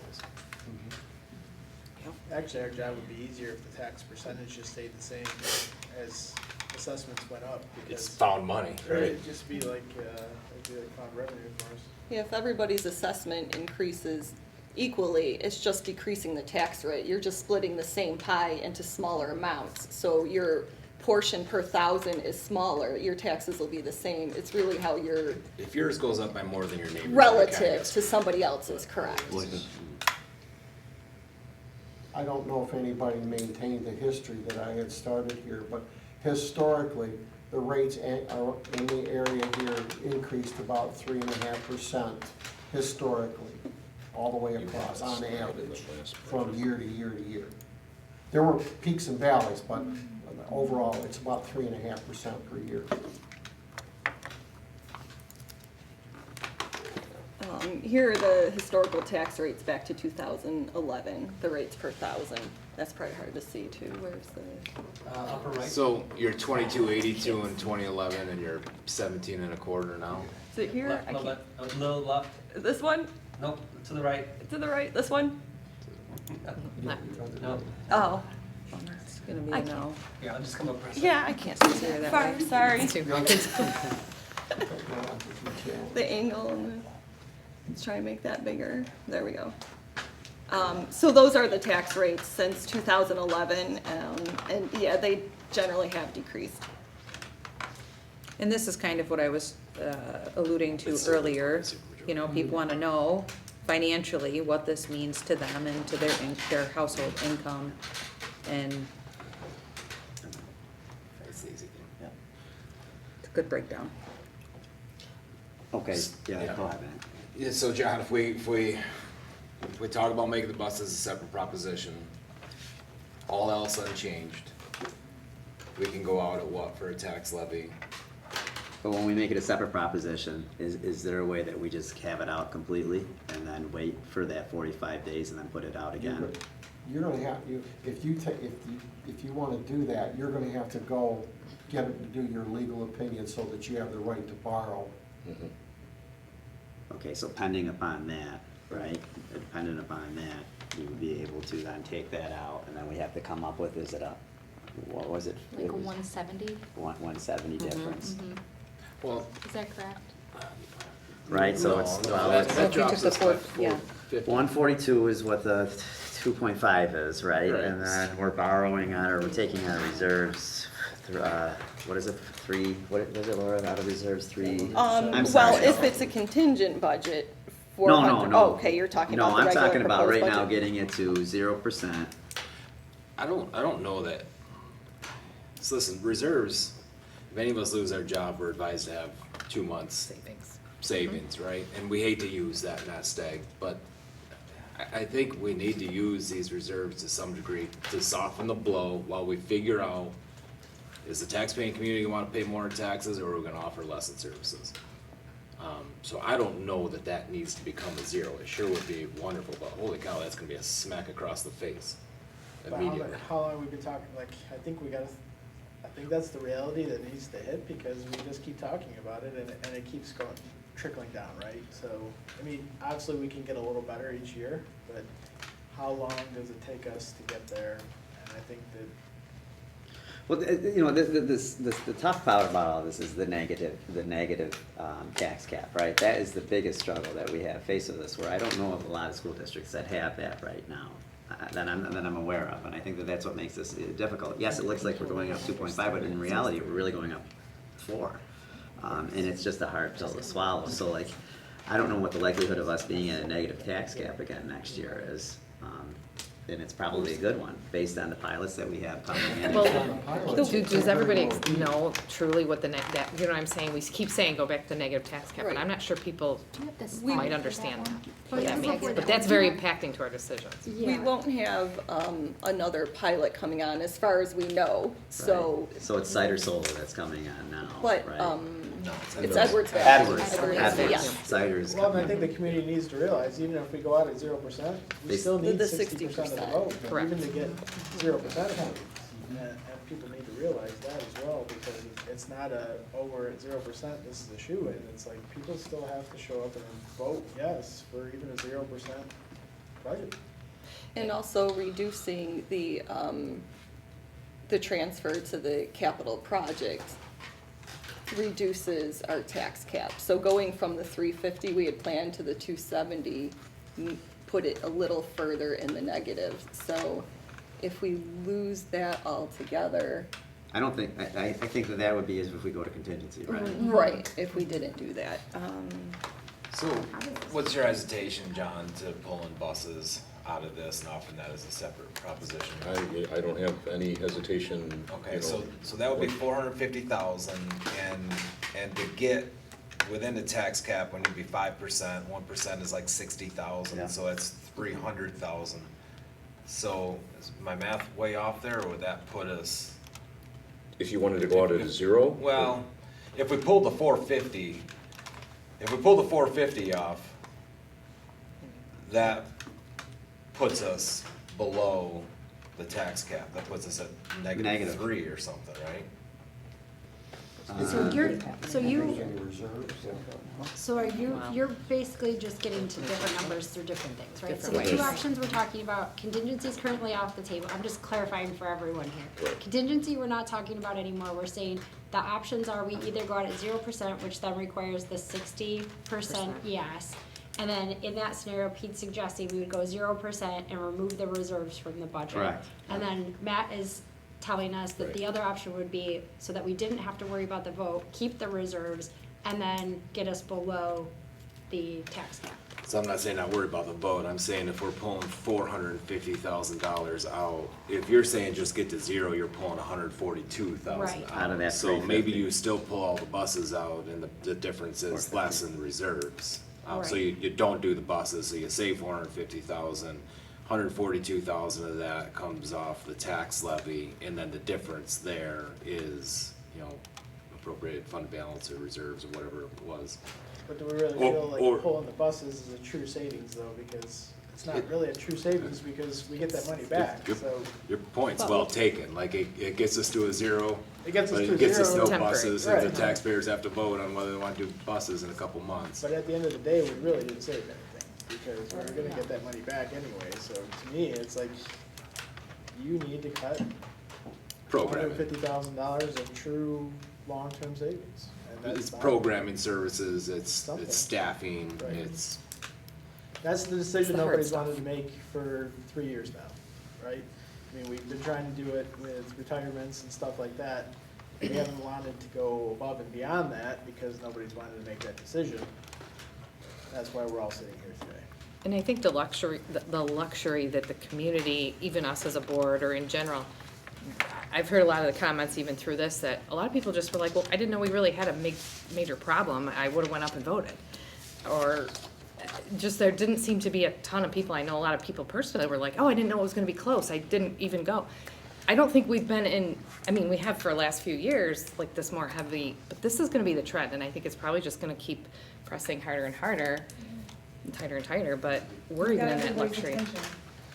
Yeah, this is where we all have to kind of take some onus on ourselves too, and this is going to be the trend, and I think paying more attention, and I'm not putting it on any particular, it's just, that's where the reality, and it's 2025, it's not 94 when I graduated, and this stuff was unheard of, really. We're just comfortably always pass. We comfortably always, my dad was on the board for 20 years. I talked to him about it. He said, I think one time maybe in my duration, and he said, I didn't know what happened. We put it back up for a vote and it passed. And, stuff like that, just, we got comfortable with things rolling, and we're not in that position, and I don't think we will be moving forward. So it's, the Maybe. 60% though, that's something, right? I mean, if you've got 500 voters that show up, which we didn't, like, you've gotta have 100 more people. We had a budget that just didn't pass under simple majority. We'd have to have 100 more people come, vote yes that's right. to To vote. no. yeah. And that's yes. with no That's- more that's- no's. That's not insignificant. And that's with no what- increased no's Right. for people that didn't come out the Right, first and I, time. and I That's- I So think, 40% of you guys I'm sure don't see the stats, but 40% of the budgets in the state that required a supermajority failed. 60% passed. is that right? 40% I saw of the that too. budgets failed? I did not see that. That required a That's- supermajority. That's hard. So it's essentially hard. 50-50 propition when Right, you have to when go you have to go out as a super. So I guess I'll ask the audience after hearing tonight. The audience. Which I appreciate, I, Do you Yes. feel Yeah, the it's nice to- community, after hearing what you've heard tonight, would want us to cut $500,000 of programming, staffing, stuff like that? Would that Do you think it's more that people need to be educated more, or that, like, that's the text that we need? I think people need to be educated first and foremost. I think they don't understand. I think there's a lot of misperception out there about what this budget is and is not. It's unfortunate that we don't have more people here to hear what's being said, but I think they need to understand that to cut $450,000 isn't just trimming fat. It's gonna go to the bone, and as voters, they have to make a decision. I don't wanna see that personally. I mean, I want to have educated children come out of this school. I want these kids to have the opportunities that they've always had. I've always said, for such a small school district, we do get a lot of bang for our buck. These kids get exposed to a lot more than other small rural districts that are comparable. So me personally, no, I don't wanna see 450 cut from the budget, but I think people need to understand. I think people need to understand about the buses, that over 5 years, it's gonna all be paid. Maybe we do what Bill said, maybe that's more I don't know, but there's just a lot of fundamental misunderstanding and a lot of, I'm not trying to, there's a lot of inconsistent messaging coming out from people that also work here that are in the community talking. And I'm gonna leave it at that. Can you put two budgets out to vote? Like, Well, you be can, like, some hey, districts you will can do this or the this? budget, right? And then they'll put a contingency budget right next to it. So there's two that I came across, and I'm sorry I don't remember the two that are in this area, but where you saw, can't remember, I wanna say it was Pembroke, but I'm probably wrong. Where you could see what they were proposing, and then this is what it would be if you decided not to take it. Now, I had not seen that before, and it was interesting, kind of going through and looking at these others and how they presented these in specific ways, and I still think, as much as our message may not be absorbed by everyone completely, we've given plenty of opportunity. Try finding another district on YouTube outside of Batavia, you're not gonna find it. Like, You you're can- just, You can do that. You can put up, here's what you're voting on, and if it goes down, this is what we adopt, period. and I think that that's really what we have to, Yeah. And that would be What do you another think from your budget hearing before the perspective as a budget vote. voter? Right. Like with Yep. your age group? I mean, I know we're similar in age, but Oh, he did get wheeled in here. thank you, kiddo. He can get wheeled anywhere. He's walked by my house 5 Yeah, times right, they today. dropped He's him off here at the fine. door, Well- they had no one else to do. From my perspective, I'm a strong supporter of education, always have been. From my days as being a school board member, you know I've always fought to get as much as I could get. As a business official, I fought with the board when they didn't want to tax what they should have taxed. I think you should get everything you can possibly get from the taxpayer. You should fight as hard as hell to get what you can get. But you should present it as fair as possible, but make your budget as lean as possible. Get what you need without excess. Get what you need, but do it without excess. No fat, just get what you need, and then spend it efficiently. That's why I suggested taking the buses out and paying for them over the 5-year period of time. That's a lean way of doing it. That's more presentable, rather than having that $450,000 nut in there. Look at the ways of doing, look at the other options that are out there of putting in there. So you've got $270,000 for a transfer over to the capital, for capital. Maybe you make it $200,000. And then next year, if you got room, you put the extra in next year. Delay, look at how can you massage those numbers so that this year is palatable, and if there's room next year, move it over. I did, when I came here, we did have that discussion about reducing the transfer to capital, and we did reduce it, which put our tax cap more in the negative. So reducing that further will put our tax cap more in the negative, but obviously we need that 60% vote anyway. So no matter how far it's in the negative, we still need that supermajority. You're still gonna need, you're still gonna need. Yeah. You know, And not sure. I think having fluctuations in the tax cap by playing with the exclusions makes things difficult year to year. It would be my recommendation going forward. write To to your leave that out. legislator and tell them how stupid the tax cap is, Yeah. how unfair it is.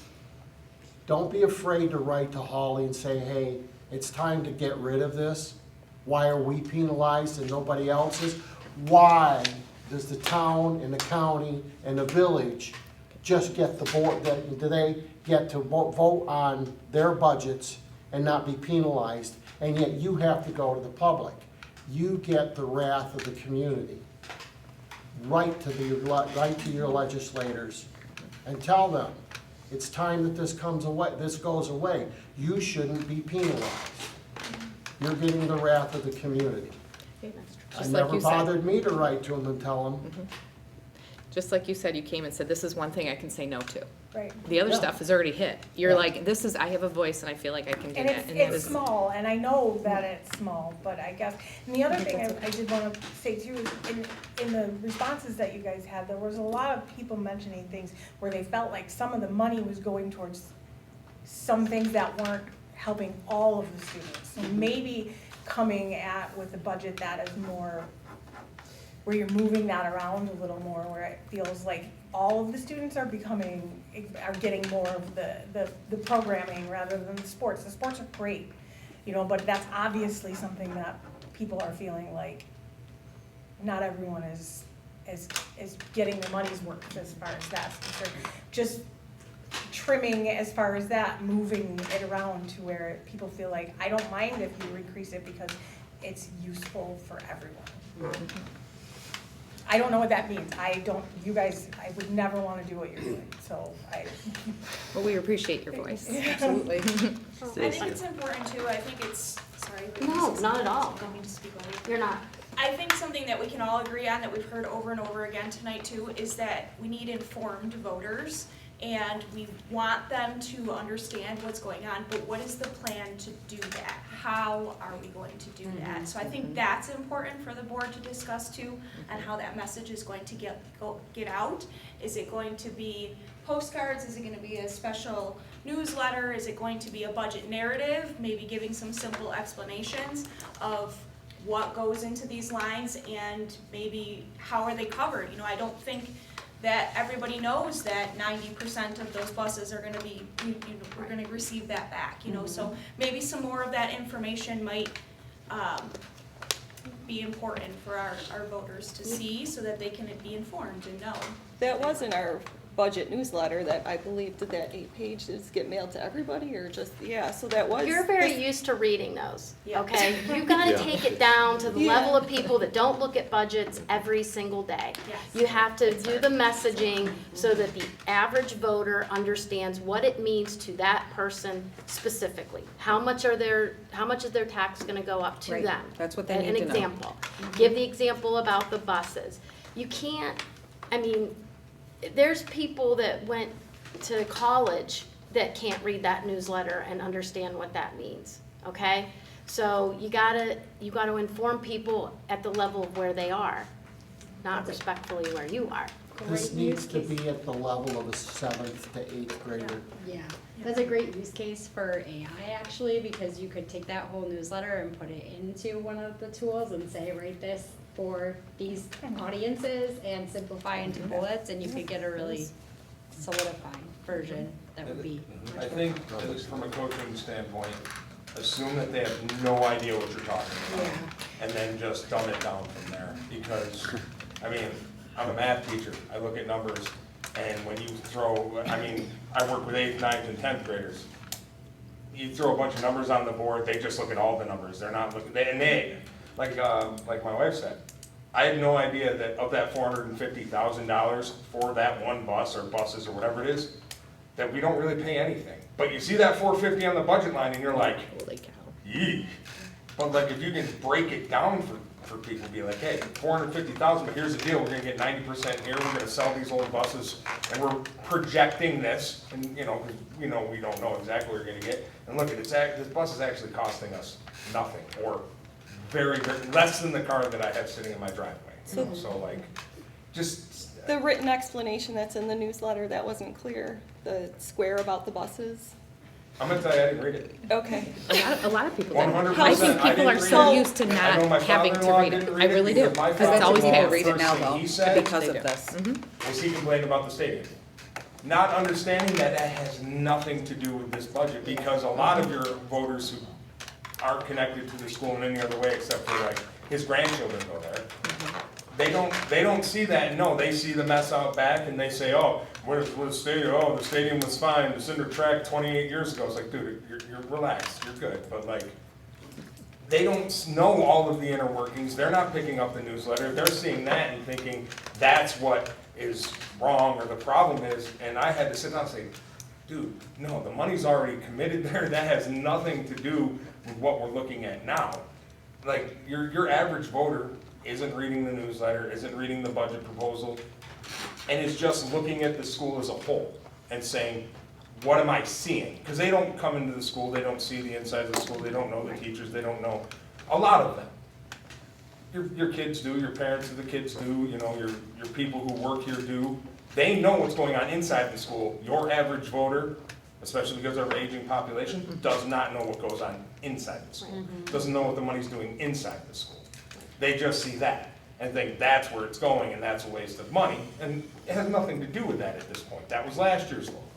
This is this year's law. So I I'm think just saying. what you guys are saying, though, I mean, when I look at this timeline, there are multiple opportunities for people to come Yeah, absolutely. and hear and ask questions the same way we're doing now. Like, there's always a budget workshop that happens.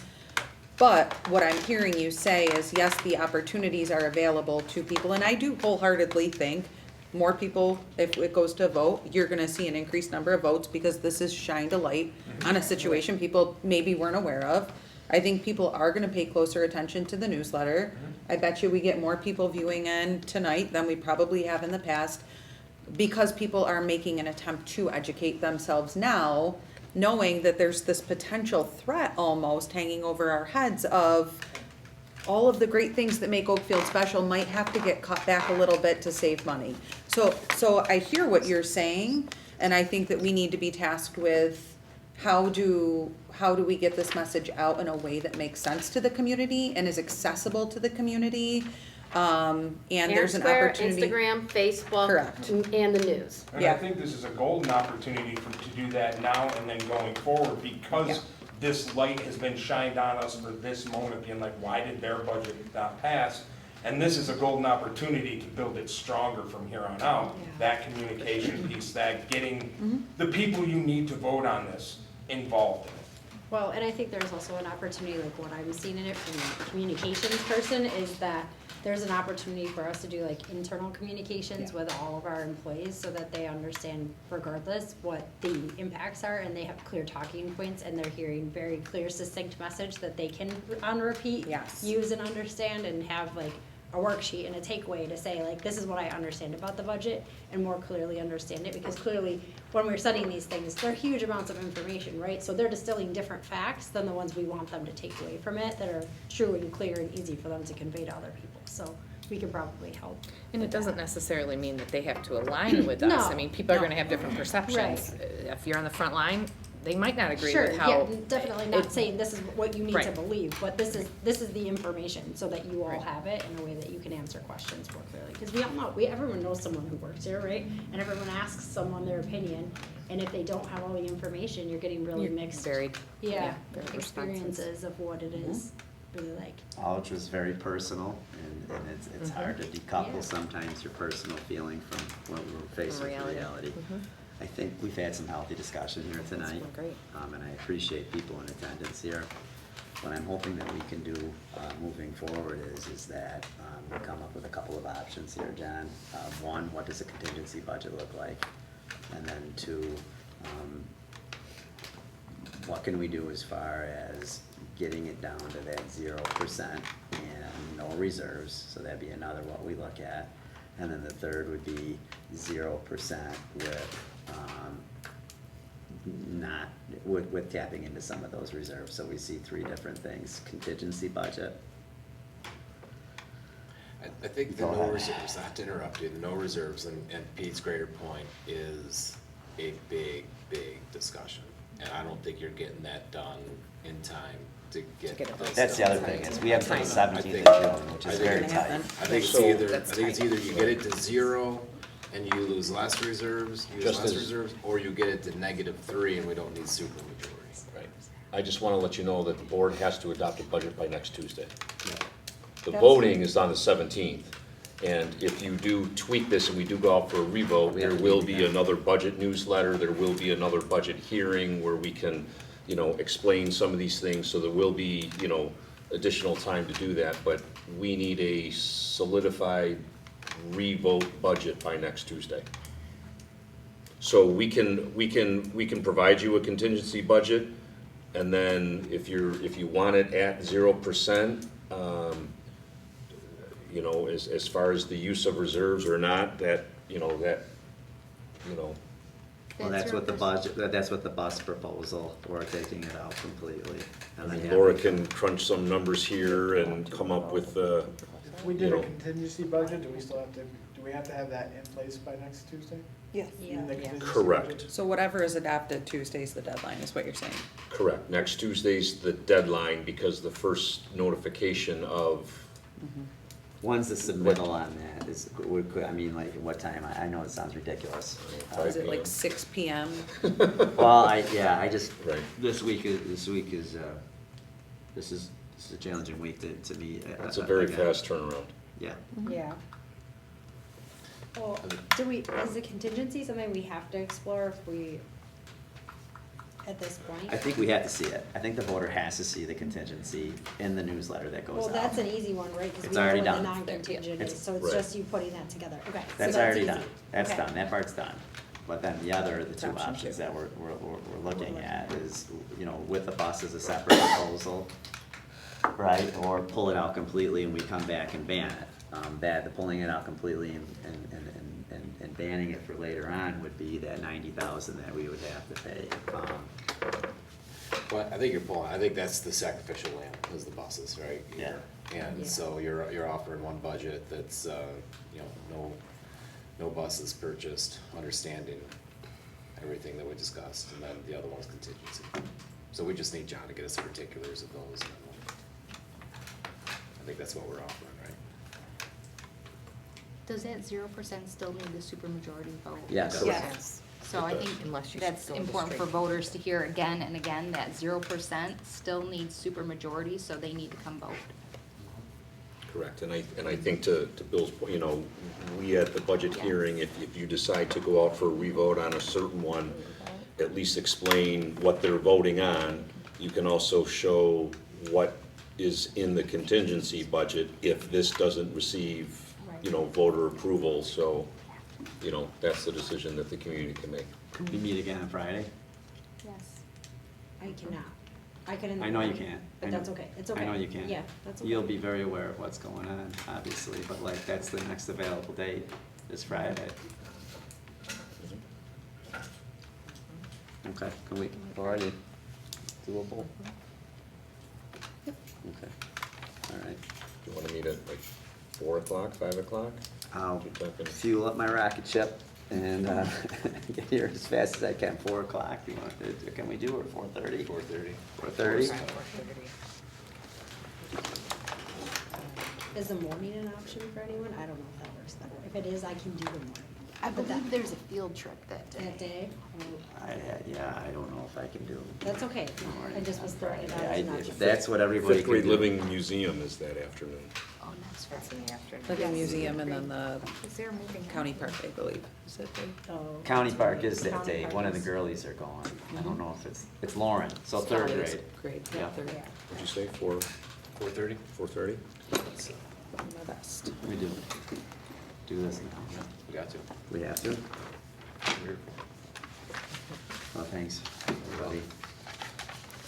All right, so we're gonna go into the special meeting now. Seems crazy. All right. Hey, have a good night, guys. Thank you all. you so much. Thank you. Thank you all for Thank you for everything coming. you do. Hi, Sophia. Thank Good to see you, Mrs. Sifrine.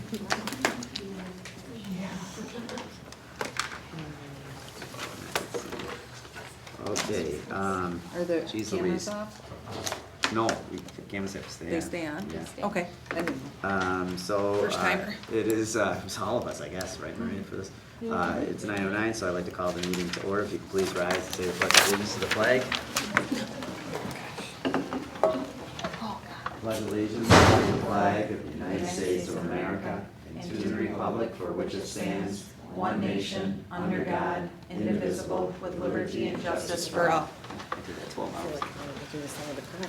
All right, Carla, could you do roll call for us, please? Mrs. Benjamin. Here. Mrs. Thompson. Here. Mrs. Junker Davis. Present. Mr. Lamb. Here. Mr. Stabell. Yep, I'm here. Mrs. Emerson. Here. Mr. Zila. Okay, on to approval of minutes and budget vote results. Be it resolved that the minutes of May 13th, 2025 regular meeting and the May 2025 budget vote be approved. So moved. Second. Any discussion? All in favor? Aye. Opposed? Motion passes. On to the capital improvement project change order. Be it resolved that the following capital improvement project change orders be approved. Can I get a motion? So moved. Second. Any discussion? The only thing, since this is recorded, for clarification, this does not change the budget that was already approved in any way. Correct. So our capital project has an incidental budget built in, monies are already accounted for. Like any construction project, you're gonna run into unforeseen work and obstacles. At the beginning of this project, usually our construction managers put 8 to 10% of the total project into incidentals. So any change orders that occur, the monies have already been accounted for. They are not coming out of our general fund, they are not coming out of our annual budgets. This is money that's already been set aside as part of the capital project that was voted on previously. So these change orders have no effect on any budget, any tax levy, anything moving forward. So yes. Perfect. Thank you. Thank you. Thanks. All in favor? Aye. Opposed? Motion passes. I don't think we have anything special for the closing here. Be it resolved, the special meeting of the Board of Education be adjourned at 9:11. Second. Any further discussion? All in favor? Aye. Opposed? Motion passes.